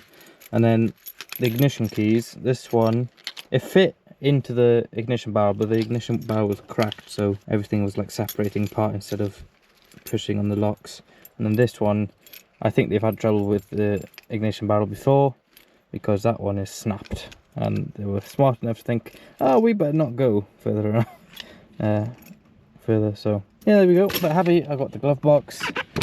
Still need to sort this door out, and the filler cap. The filler cap's more important than this door, to be honest. It'd be like footloose. I'll go and take my girlfriend out for a date, take the car, and then the only reason I'm opening the door for her is because it doesn't open itself. So I'll have to go in the car to open it, and I'll jump back out and open it for her, like a true gentleman. Sounds a bit cheesy, but there we go. I haven't opened this door yet, really, but I should probably get rid of that moss first. The inside locks work fine, so that's locked, unlocked, and then open. And that side, it's just, they're not connected, is the thing. So the outside lock is completely separate to the inside lock. The outside lock only locks the key, not this. So, yeah. Hopefully the cigarette lighter works. I can charge my speaker then. That'd be cool. But yeah. The seat belts, gonna have to wash them. They're probably good enough. These are good enough. So yeah, I'm probably gonna tidy the car up by myself because it's a bit of a faff, and I want to keep the leather good. I wonder if I can get full leather front seats. I feel they'd look nicer, but these are interesting and they're pretty nice. They need a bit of a clean maybe. This one needs a new cushion underneath it because it's been soaked through. But the fabric itself is completely fine. Maybe same for the back, but I'm going to try and just dry them out and leave them in the car with a bunch of air fresheners. I like this air freshener, but with the mixed with the moldy smell of this car, it's not as good. It's not terrible, to be honest. And this headliner, you can see the cushion back there. I'm gonna try and stick it back up here. I think it's supposed to be here actually, but I'm kind of glad, as I said, that it doesn't have a sunroof. It means the roof's okay. Gonna need to fix this up. This is why all the water came in, I believe. That's my theory. And then this, I'm gonna have to do something about this. I'll probably try and find more of this leather. That's what I'm kind of feeling, to make it look like this here, and so I'll put around some cardboard or something and try and make it look as factory as I can. It look nice. I really like this brown leather kind of style. It's very nice. Okay. Yeah, the oil gauge was going up. It was to about 47 or something, so maybe I should just start it and risk it, but I don't know. Also really want to get a 3-spoke steering wheel. That'd be nice. I love the center cap, but a 2-spoke is just not my style. So a new sleeve on this, but I want to take it to shows as it is before doing too much. Just getting the water out. I want to leave all the stuff in the boot as well, but just going to take them out for now, just to try and get all the water out if there's any in there. Fun. Victory. I think the locks are just completely stiff, to be honest. They're probably corroded on the inside. Ooh, it sounds crunchy, but it's working. So I might just lock it back, so I have to jump in the car and then open it, and then jump back out the car and open it for the girlfriend, just to make it funny. But that's cool. So the only lock that I have got to tackle now is the fuel cap. Of course I could drill it out and buy a new one, because I don't want people siphoning your fuel. I wonder what badge is supposed to be here. I think they made automatic versions of these as well. So the GTE is just the saloon kind of body, so it's got a boot here, and the GTE is the estate, and the GTE is the coolest. So it's Grand Tourer Estate. Am I right? Probably. Haven't done my research. It probably says in that book, in fact. That service manual is actually for a newer model. It's for the 70. I actually prefer these door handles to the newer ones, like the square kind of open ones. It's because they suit the body of the car better. They're more age appropriate, I think. So love all the chrome, very sexy. I really want another mirror on the other side. I need to search up if they did make a left-hand mirror, because if they did, I would be fine with trying to drill holes exactly the same and try to get it solid like factory. But I would like a mirror on the other side, just to prevent any accidents while reversing, mostly. Fun! Victory! I've been doing some research with the Snapchat AI, trying to figure out what could be the problem. I went to the oil pump feed tube, and I was like, oh god. I think the sump is actually a bit caved in, so I wouldn't mind taking it off and cleaning and everything, but I'd rather not. So that's cool. So this side's primed. So what I did obviously was I turned the engine over, because there's probably an airlock, or these were blocked up. So I turned the engine over and did the impact. I think because it goes up through the push rods, maybe. Yeah, it must do if it goes through here. Through the lifters, probably. So then any airlock or whatever was going to shuffle out. This side hasn't primed through yet, so hopefully you can witness it happening. I'll be over there cranking. It happened pretty quick on this side, so it's a bit of a cowboy way to do it. Where did I put my thing? It's a bit of a cowboy way to do it, but it turns out I'm doing all this by myself now. I don't need that at all. So I'm guessing the bearings have gotten oil pressure. It's just the top. I'm glad that I have checked. It probably would have done it by itself when it was running, to be honest. But I can paint my rocker covers now. I want to buy chrome ones, but that's not really in the budget for now. So probably just going to paint them orange, make them look nice. Okay.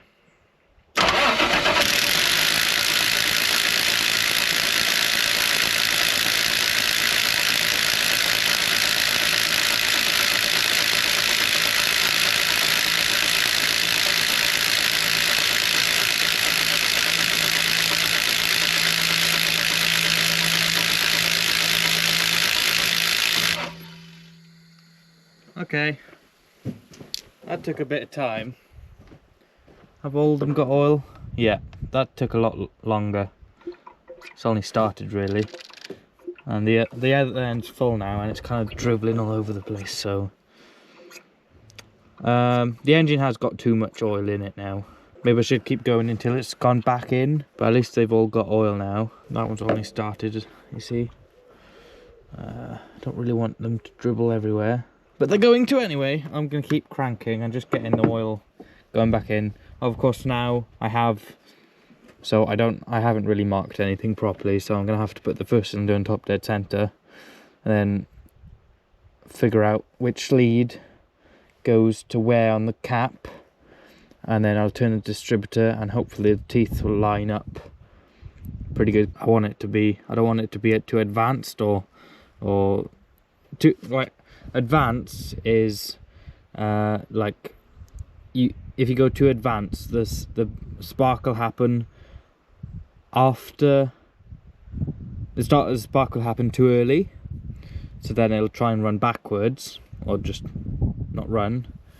So it happened just before top dead center, and of course the motion, if it's running, the centrifugal force would make it keep going. I don't know, I'm talking a lot of bollocks, I feel, but it sounds like it. I probably got the wrong words. And if it's too retarded, then the spark's happening when the piston's already gone down a lot. So so let's say the piston's up here, this is the bottom, this is top. So the piston, so advanced is when it goes up and then it sparks too early. When you advance it too much and it sparks too early, and it slows down and then pushes down or runs backwards, and then too retarded, so you're setting it too late, so it should spark here but you're sparking down here, so you've only got that much instead of that much, basically. I think I'm correct, so you don't have to comment about that one. But yeah, so let's check the head bolts, see them all right. I put the spark plugs on and spark leads, hopefully they're in order right with the previous owners. Torqued them up to 30 newton meters. You can do it like by doing it with an angle, so the washer's a new washer, so you tighten it down by hand and then you feel it tighten, or you tighten it, and then once it gets to a certain point then you turn it like halfway or quarter way. I don't know exactly, so that's why I did it with the torque wrench. It said on the packet it was like 20 to 30 newton meters, or was it 25 to 30 newton meters? So did it at 30. It still felt like it wasn't tight enough, but I've got a problem with tightening things too much, so I'm just gonna trust it. So let's keep cranking it over and letting some oil. I know some will dribble down and make a bit of a mess, but I'm just gonna keep doing it. You tighten down this, make sure the starter motor's tight as well. I only tightened it once, so I check the bottom one at least again. Bottom bolt. I better let the starter cool down. Yeah, it's got air bubbles in it, that's for sure. But once we get it running, it should clear out, I hope. Also, it's driven on this side because the car's not level. It's actually jacked up, so I could get to the starter bolts. I think it had new oil in it, to be honest, because it's got a new filter.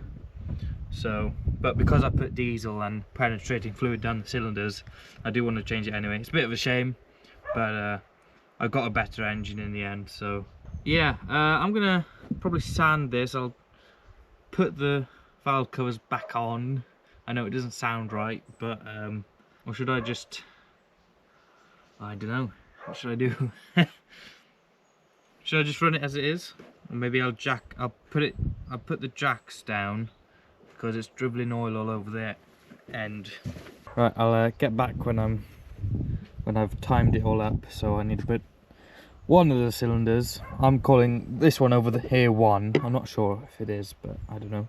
And then I'll line the spark lead up with the distributor. It sounds a bit complicated, and it is if you don't know what you're doing, which I'm kind of halfway there, so I'll give it a bash. Right, I've got no idea if I've gotten it right. So it's kind of in the same position as it was before. It does twist. I don't know which way it twisted before. I've got it twisted in that way. It's because it was all corroded. So this one is the first cylinder. Oh, it's actually, that's interesting. So I'm guessing it lines up with that screw. Don't know if the contacts work. Everything looks pretty clean, so I'm just gonna try it as it is. So with a bit of luck, hopefully I've done it right. I obviously can't spin the engine by hand unless I could have taken the spark plugs out and done it with the fan, but I've put them in now, and you know, there we go. But if I have to, I have to. So with a bit of luck, we'll just go on like that.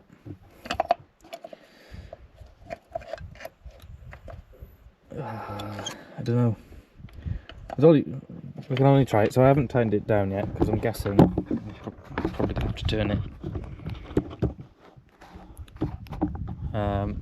The contacts everything looks pretty clean, so I hope.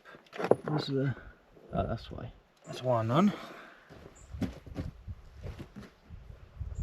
If I've gotten this right, I'll be very surprised. Pleasantly surprised. These clips are always a pain in the ass. They're on my brother's Fergie as well. Get on there. There you go. Okay. Is it called a HT lead or something? It's the power to the coil. I've got no idea if it's any good. That way is retarded, because this goes clockwise. So if I don't want it advanced, I want it retarded, so then the more I turn it left, the better it'll run. One way I can tell if it's too advanced is it'll struggle to start. So if it struggles to start a bit, then you're getting all the power you can. You're getting an explosion, but you don't want it too much.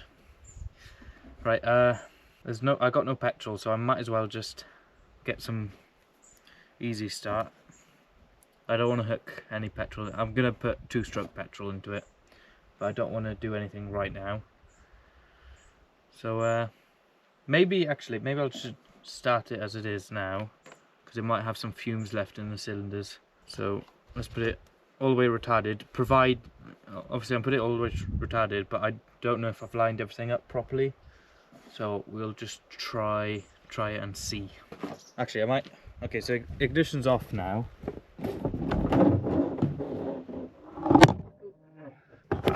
The ignition's off now, so I might just crank it. I could crank it here actually, just put the ignition, but I'm going to crank it without the ignition on, just to make sure the oil's working now. Well, I haven't left the jack down, I have tightened it as well.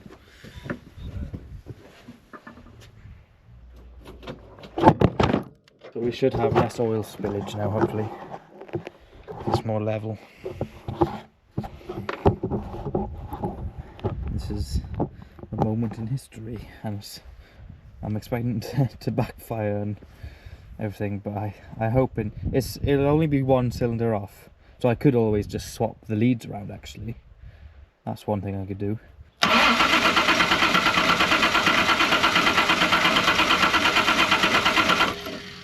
Of course, maybe the oil doesn't come up until the oil pump's running faster. Okay. What's interesting is the ignition light isn't coming on the dash anymore. So let's try it. I've got negative there if I need to disconnect it.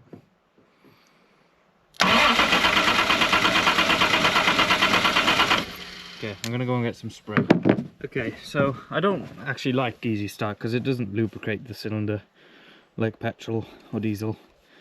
But because I just want to see if I've done the distributor timing right, I'm just going to give it a little whiff.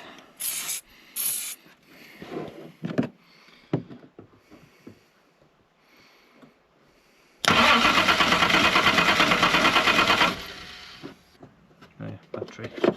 That would help.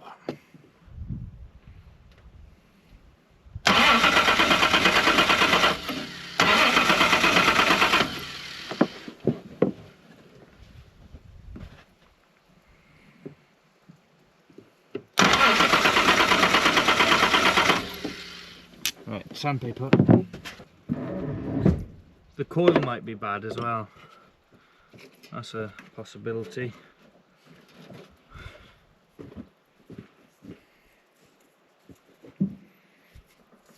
If you have a girlfriend, a nail file will do, but she's not here right now.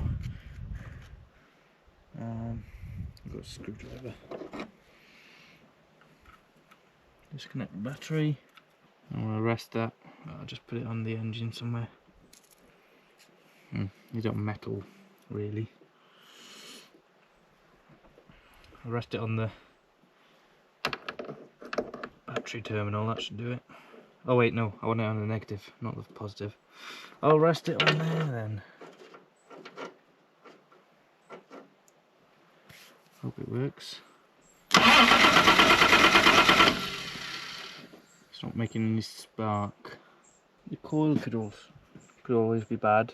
Although the ignition light didn't come on, did it? Has something come off somewhere that I'm unaware of? Most of the wiring's right here. See, wiring's still buggering me up. Only thing that I can think of is the coil's bad. Let me check the fuses. Because I remember the ignition light came on before. Trying to think if I missed anything. Oh, that's broken off. That's important.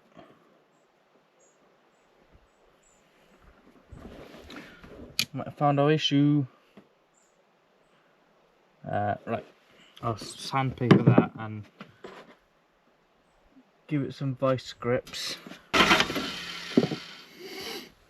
Bummer. Because it would be sparking it even if it's not timed right.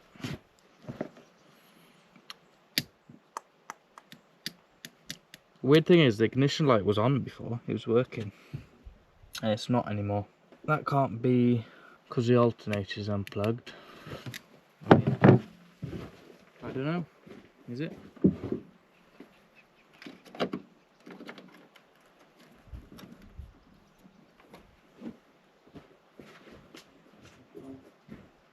Oh, the ignition light's on now. I don't know, maybe something's different.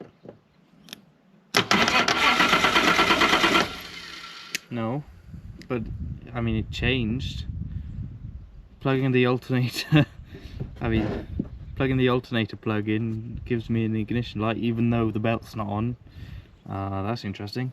Oh, I guess I'm gonna wait until Dad gets here. He was supposed to be here like 2 hours ago, and I've done a lot since then. See you. Fun. Okay. Bye.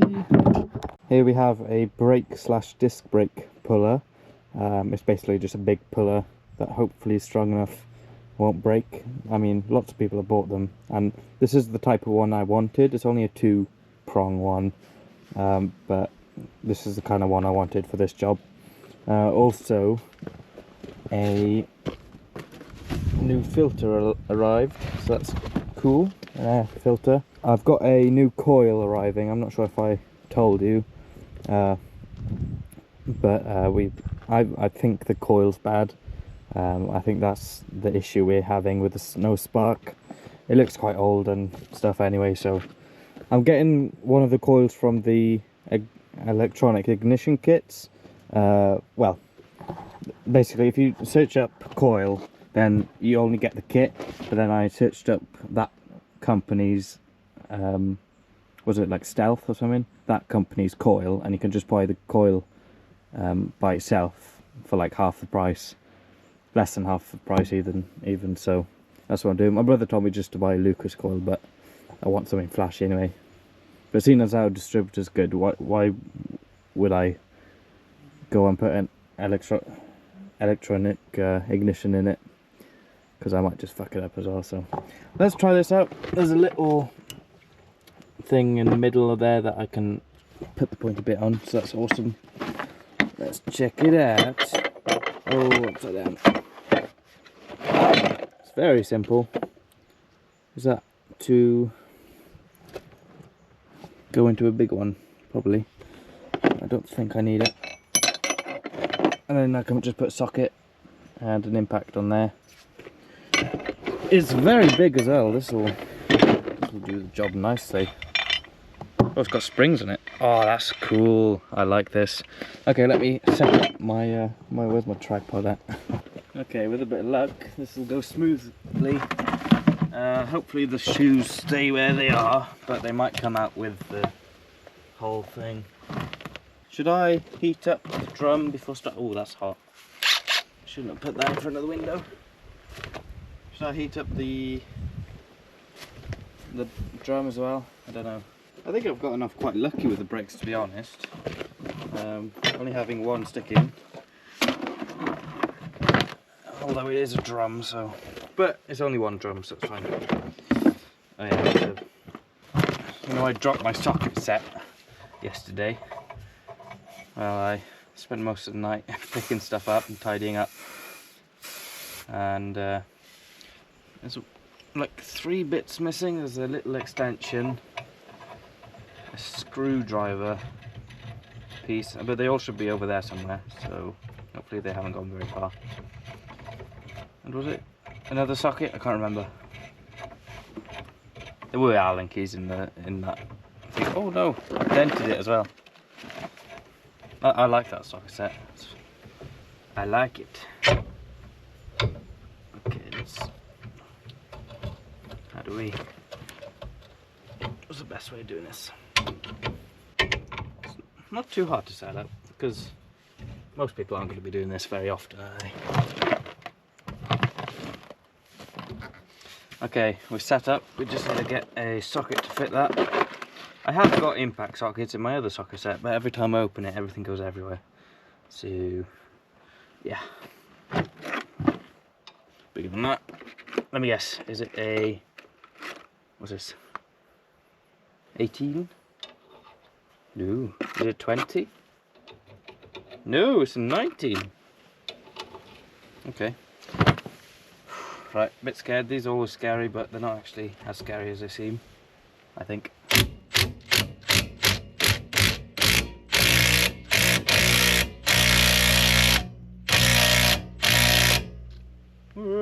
Very scared.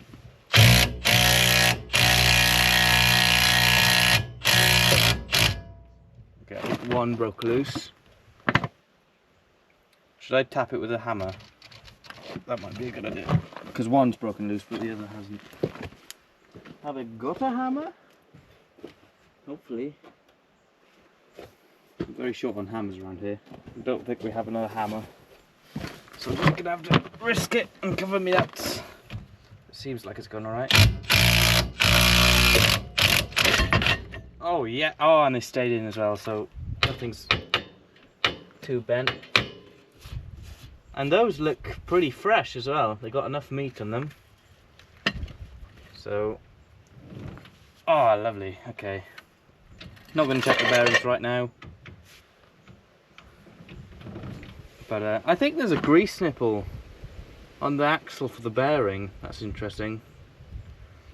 So, I like that tool. I've been meaning to get it for a while, but I was a bit skeptical about if it's just a normal puller or not, but it looks more beefy. So, I like that tool. Yeah, I really, I got it from eBay. It's one of the main top ones. Most of them, you have to put like nuts onto them, and I'm not about that. Because everybody, when you search up Cease drum brake, everyone's thinking, oh, Cease to the hub, you know, because it hasn't been off in a while. But there's not many videos of just, you know, old cars like this that have been sitting for years. I actually found out about these on Paul Barnett Garage as well. So, I don't know if it's the exact one that he has, but that's pretty cool. I like that. And it didn't like, you expect it to like fling at you, but it's not really gonna. These are just gonna release and it's just gonna stay where it is because it's so heavy. That was awesome. So I've got no idea how good these brakes are, but I'm gonna put the wheel back on, and yeah, I think I might keep the drums and the discs, to be honest. I'll have to clean up the discs and clean up these. There's no ridges in this, so that's cool. They might be pretty new actually. Should I get them turned? I'm tempted, because getting new drums and because getting the hardware is easy, but the drums and discs, this has plenty of meat on it, and if you hit them with a hammer, like they're not really going to bend. They're going to chip off if anything. Awesome, really recommend getting that. And it was like 50 or 60 quid, I think. 50 quid, I can't remember exactly, maybe it was nothing, I don't know, but I think it was 50 quid-ish, and really it's a good investment. By the way, I don't have much money left after buying this car. I got a check from work early, and I've spent a little bit of money on coil and lock picking set. What else? Oh yeah, the cleaner. And won't count this for this car because it's a thing. I just need enough for brakes now. I might risk using the tyres that I have to go to a show. It's the 23rd right now, and I did want to go to one on the 27th, but I still need to figure out the paperwork for this car, and get the brakes and the tyres and stuff. So there's another show that's a little way away from me. I think it's on the 2nd, so I might consider taking it to that if I got it done on time. It's just the brakes and the clutch. The clutch is actually stuck all the way out, so I don't know if the hose has shrunken on the inside, so you know how brake lines, the hose shrinks up and then the brakes stick on. I don't know if it's that or if it's all just stiff, because the clutch is fully off the flywheel now, so at least it's loose. I think it cracked loose when we were pulling it on the trailer, to be honest. Yeah, those are cool. Sometimes the shoes get like they just crumble away with some people. I don't know if it's got something to do with the climate or something. This has been on the road in the last 10 years, so I think. So let's get the wheel back on. Very happy with that tool. Very happy.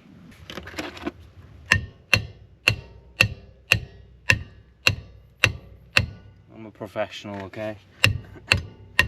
I do like this socket set, but anything you can use as a hammer is a hammer in my mind. That was a shit line, that's getting edited out.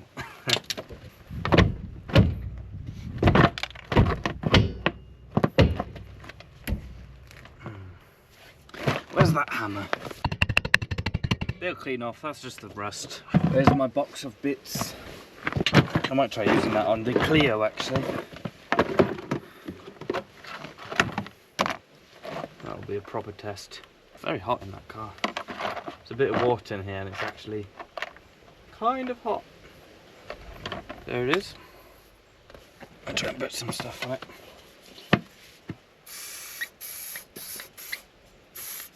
I need to buy 1 hammers and 2 screwdrivers because I'm running short on them. My one good one snapped off and I'm using it as a punch now to get stuff out of sockets. Everything's got a second life around here. That's been over tightened before because it's all mangled. Although it was slack when I took it out. I just hit it to try and, just in case it was seized, and then I could just take it out by hand. That was weird. I got a bigger flathead over there, but these are going to be taken off. Alright, let's get the wheel on. Move all this stuff out the way. Very nice wheels that I love. There we go. Just making sure it's... oh yeah, it's going to be stiff anyway, so I won't be able to turn it by hand really. And I don't like the design of these quite so much. They're a bit annoying.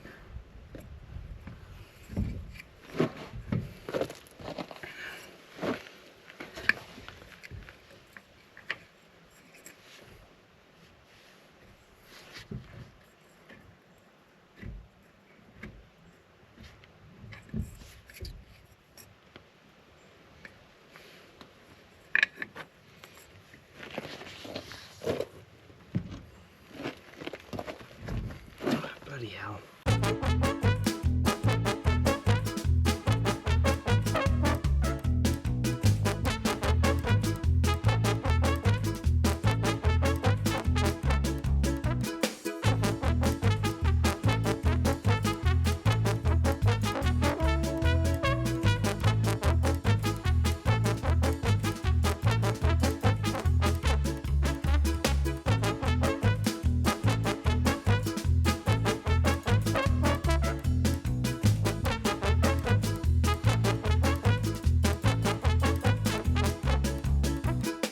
How did I do it before? Oh yeah, I did it on the trailer, didn't I?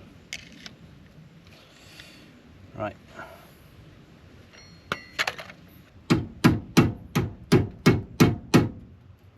I'll try the hitting it method.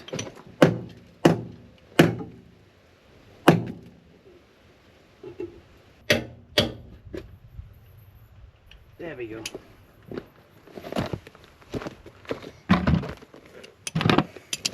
Just found out Ozzy Osbourne died yesterday. Died like what, 2 or 3 weeks after his last tour. With I'm not crazy fan of him, but he was pretty cool. And there's a lot of funny videos of him with Black Sabbath. He just did the final gig with them, and yeah, he died. I don't know of what. 76. You have to keep in mind though, he did a lot of drugs, and he had Parkinson's the last, what, 10 years or something. Right, that's good enough.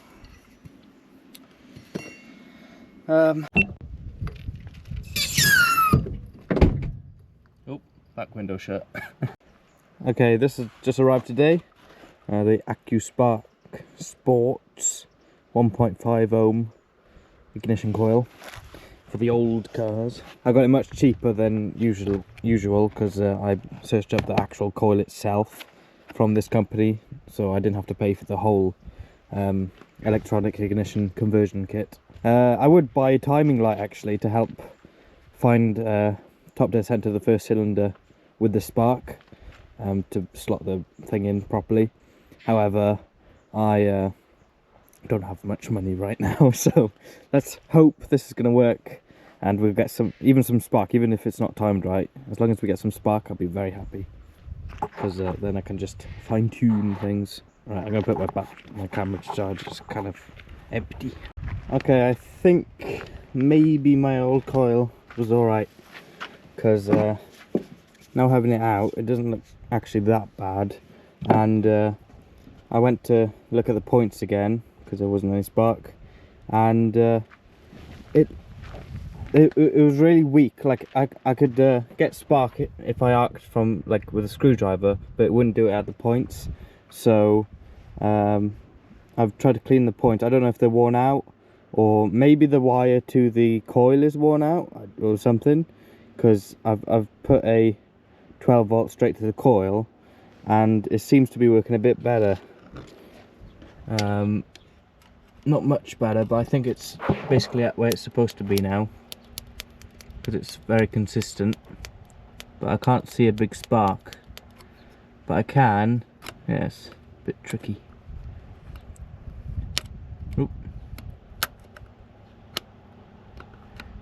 I don't know, maybe it's supposed to be a small spark, I don't know. So let's put the cap back on and see what happens. I haven't cleaned up the cap at all. I think it's alright, to be honest. So let's give it another go. The ignition's on in the car, and anyway, I've got 12 volts straight to the coil. So I've got 2 spark plugs out for some reason. Where's my starter key? Just put it from there to there. Hey! I saw some spark. So maybe our points are just still really filthy. I did sand them down a bit.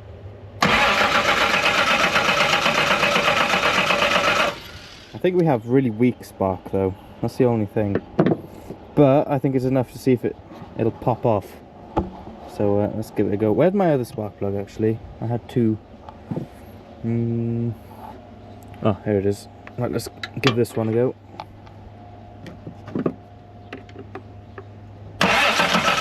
Oh, that one's got good spark. Okay, we might be good to go. So let's see if it'll pop off.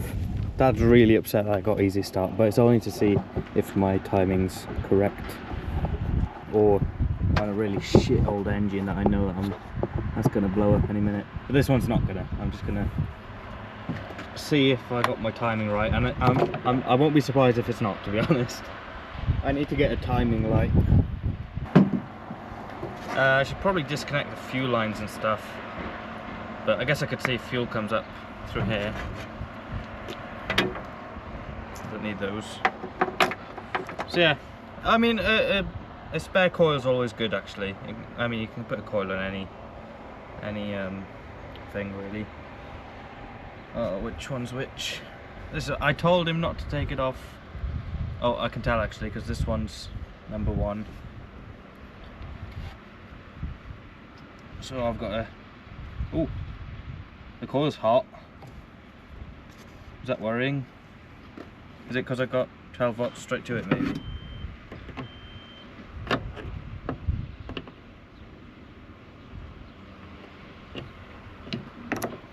Might be.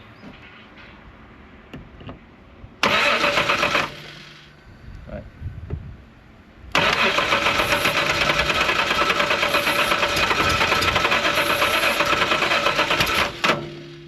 I tell you what, maybe we got bad spark, I don't know, but that was trying to start there. I don't want a big fireball.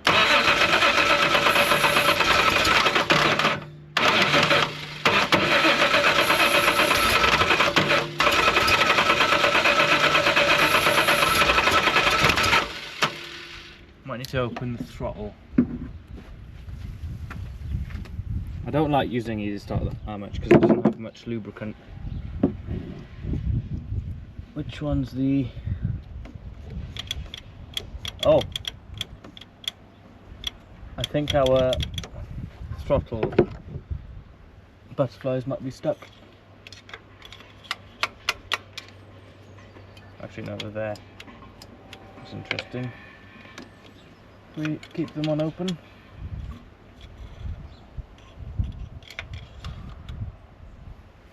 Right, let's give it another bash. Don't know if we need choke. I need me nothing.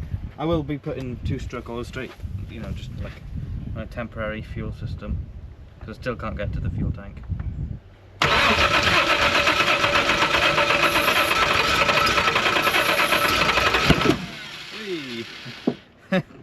That's why I don't like it.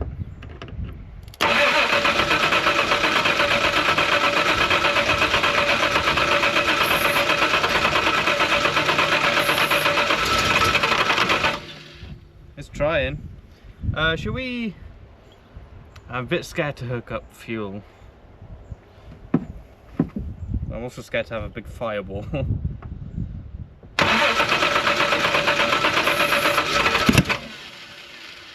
Like that.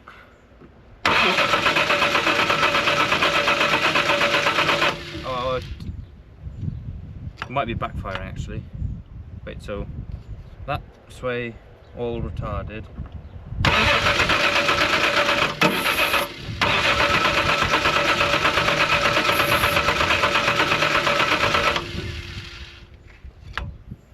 I don't know if I've got it right at all.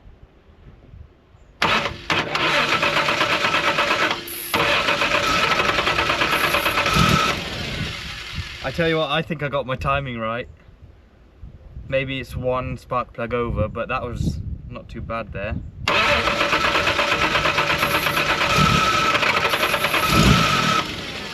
Oh, I'm excited. I think I got it one spark plug over, maybe. Or a couple of teeth on the timing, whatever.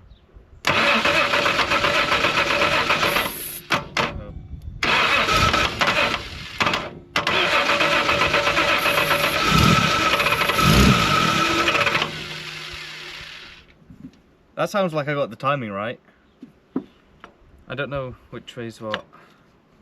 Put it like that.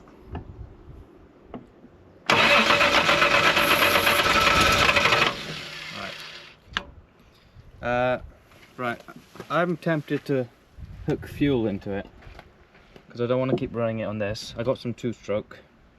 That'd be nice. Where's the inlet? It's this one here. Right, let me go and get some fuel. Actually, let's just try it without the jump leads on the coil. The coil's getting quite hot. Don't know what that's about. Maybe that's how they are. It's quite hot.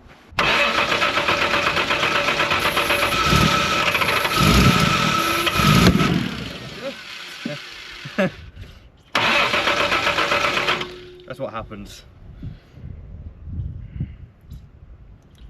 Because the valves might not be perfect.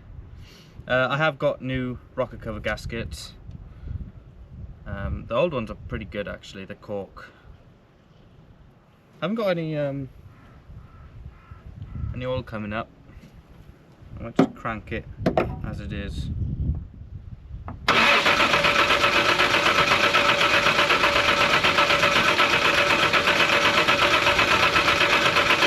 Again, maybe the oil pump's not working fast enough.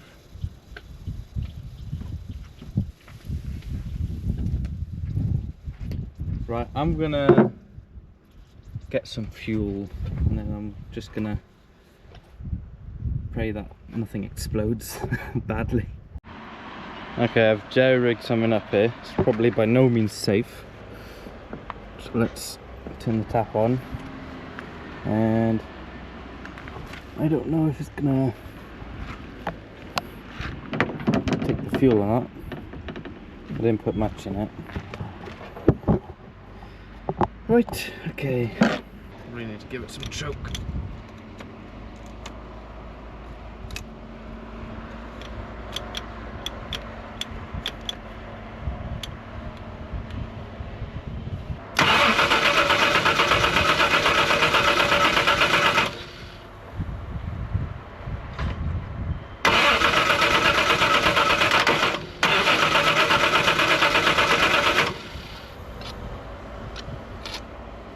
The oil's coming up at least. Is that for... Can I just put fuel straight in that? Yeah. Holy moly, that's got fuel. Okay.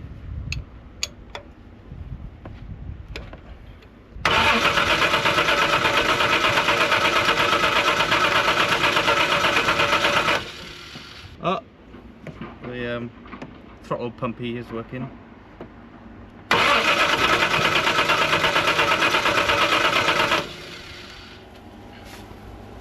That was off of petrol there.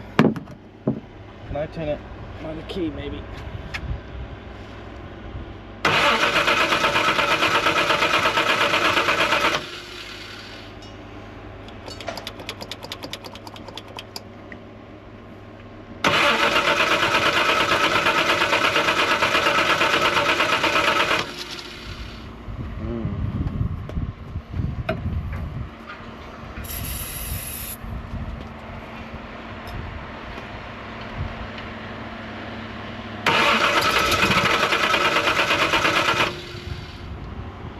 Trying.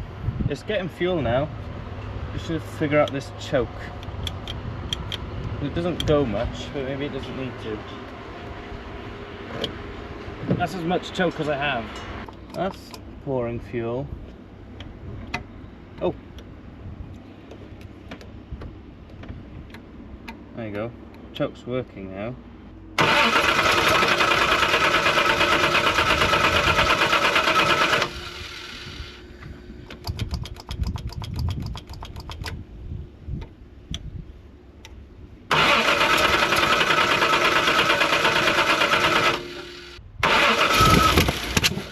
Oh, he's running. I think that's fully advanced maybe. I can't keep the choke where it's supposed to be. It's very hard to...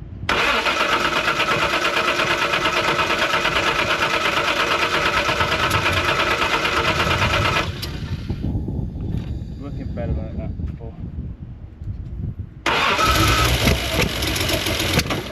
Oh! It was running. Okay, I'm going to keep it like that because that's probably fully retarded then. I just need to keep the choke closed. I don't want to rev it out either.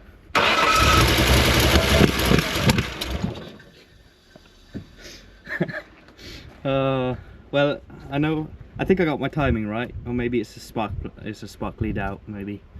But it's good enough to run. I might just be flooding it out now, I don't know. So I'm gonna try again. I'm probably gonna put you at the exhaust now to get any smoke, and I'll try and get it running properly. Oh, a hammer, that'll do. That's weighty enough.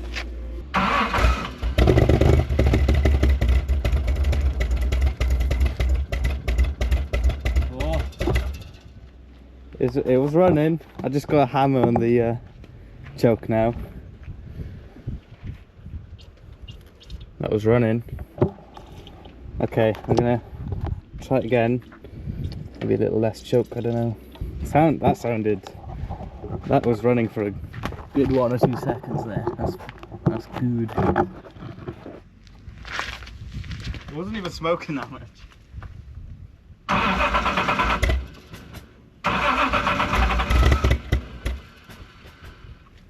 I think my timing's out because I'm getting a lot of stuff coming back through the carb. It's not like flames this time though.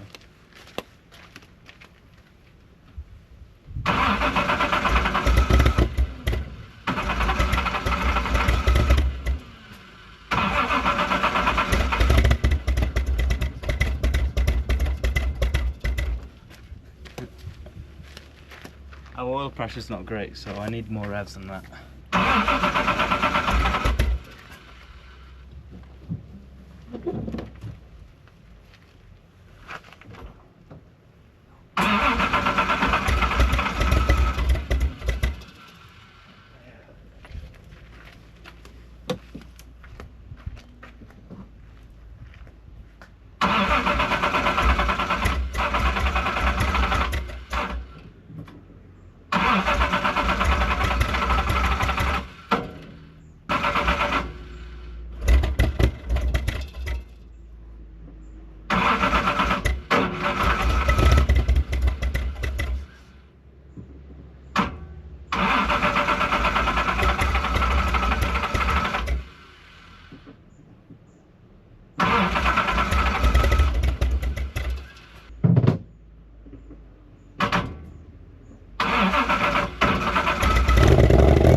Okay, I almost flooded it out.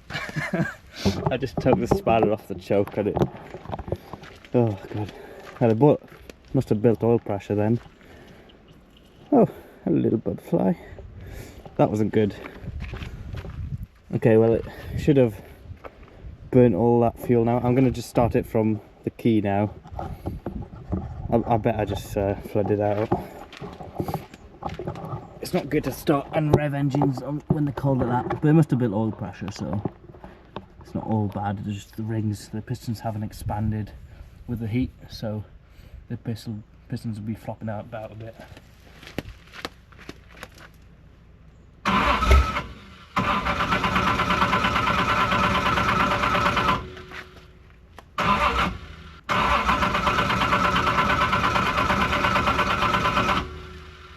Okay, I got the choke up and halfway, so hopefully it'll be a bit better.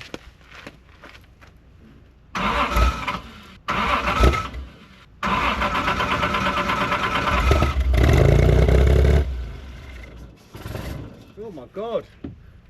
Just got loads of stuff through the freaking carb.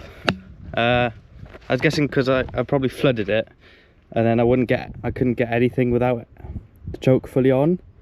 So I put the spanner back on and the hammer, and then that just happened and just got a big whoosh afterwards. Also, a few minutes ago, I cranked it, nothing. I adjusted the distributor like a good half a second after I finished cranking. The engine basically came to a stop, and it started up. That's interesting. Oh, my throttle was probably on a bit. Maybe that's why it was trying to take off there. Oh god, I really don't want to wreck this engine, this thing, from like revving it up like this. I better stop soon because the starter's probably getting warm. It's revving too high. How much? Oopsie. Our oil pressure's not great, but I can see plenty of oil coming up through the rockers. Also that top thing, I'm guessing it's a water temperature gauge? Maybe? Okay, we're getting nothing now again. Probably doing the wrong thing, but I just want to get it to start up one more time.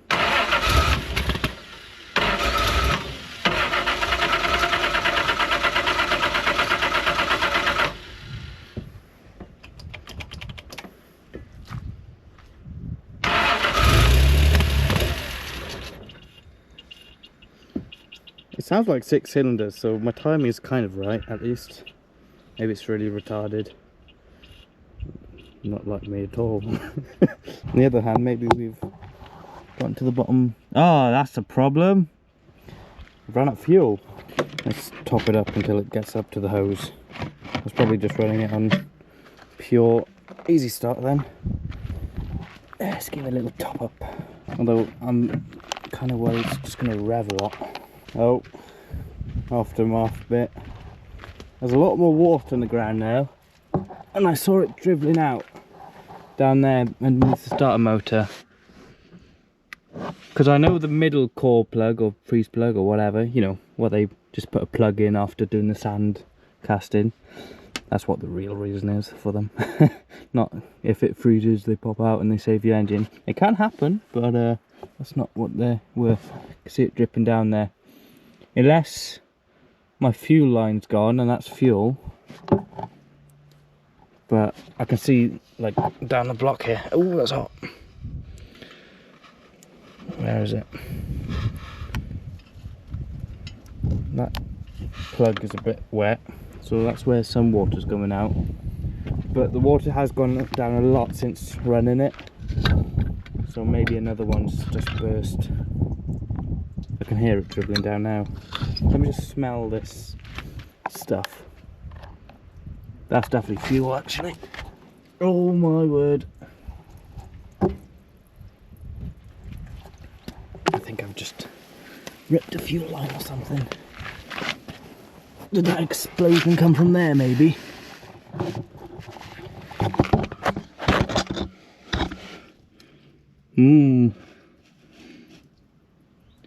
It doesn't look like it's coming from that plug, so I think it's fuel actually from the old fuel line.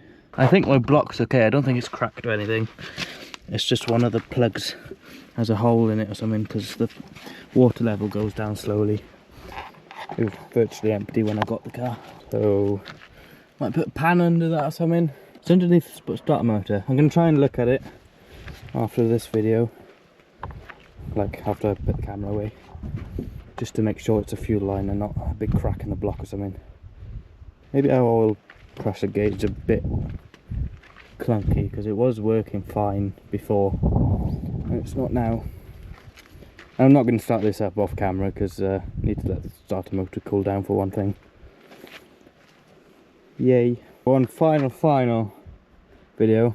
I've just realised something. Obviously we put a lot of diesel and penetrating fluid down the cylinders, and I realised this isn't oily no more. It's possibly diesely. It does smell a bit petrol-y actually as well, but it's probably just diesel mixed with the GTE 85. I don't really know my stuff that much, so it's probably just diesel. Maybe that's why our oil pressure is a bit bad, because it was like up and down. It was either 50 or it was near 0, so I'm probably gonna change the oil, change the filter before going any further with the engine, and then I'll probably prime the oil pump again to take the distributor off, and then I'll time everything properly. So I'm definitely going to get this video out this month, because I've got no money to buy timing light and stuff at the moment, and next month I will. So next month the engine will be sorted, hopefully. Hopefully I haven't worn any of the bearings or anything, just running it with diesel mostly instead of oil. Let's check the dipstick, because it was overfull before I even put diesel in it. So it's still oily, but it's not obviously thick.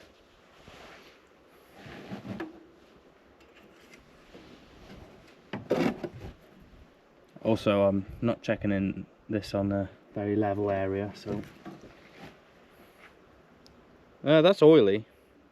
It's a bit thin because there's so much diesel in it, and it's way over full, but we haven't been running it to the extent that it's been churning it and aerating it, because if you overfill your oil, the crankshaft will hit the oil and it'll put air bubbles in it, and then you know, if it's not really thick oil going to the bearings, it's oil and air, so bearings won't get as much, won't be as lubricated as they're supposed to. So once again, I'm gonna order a load of bits. Timing light, very important, probably. I hope they're not too expensive. And I'm gonna maybe even paint the rocker covers and stuff as well. So I'm gonna put the rockers covers on today, hopefully, and then I'll paint them up and everything before starting the next video. Again, not going to clean it, just going to leave it as is until I at least take it to the first show. Unless the engine's buggered, but it sounds okay. Didn't hear any serious knocking, so I'm not going to crank it anymore for sure, because it's got too much diesel in it, to be honest. I've thinned out the oil too much as it is. I was just getting a bit too excited, so I better not go any further, because I know people are going to be screaming down the comments. Yeah, I think it's okay, hopefully.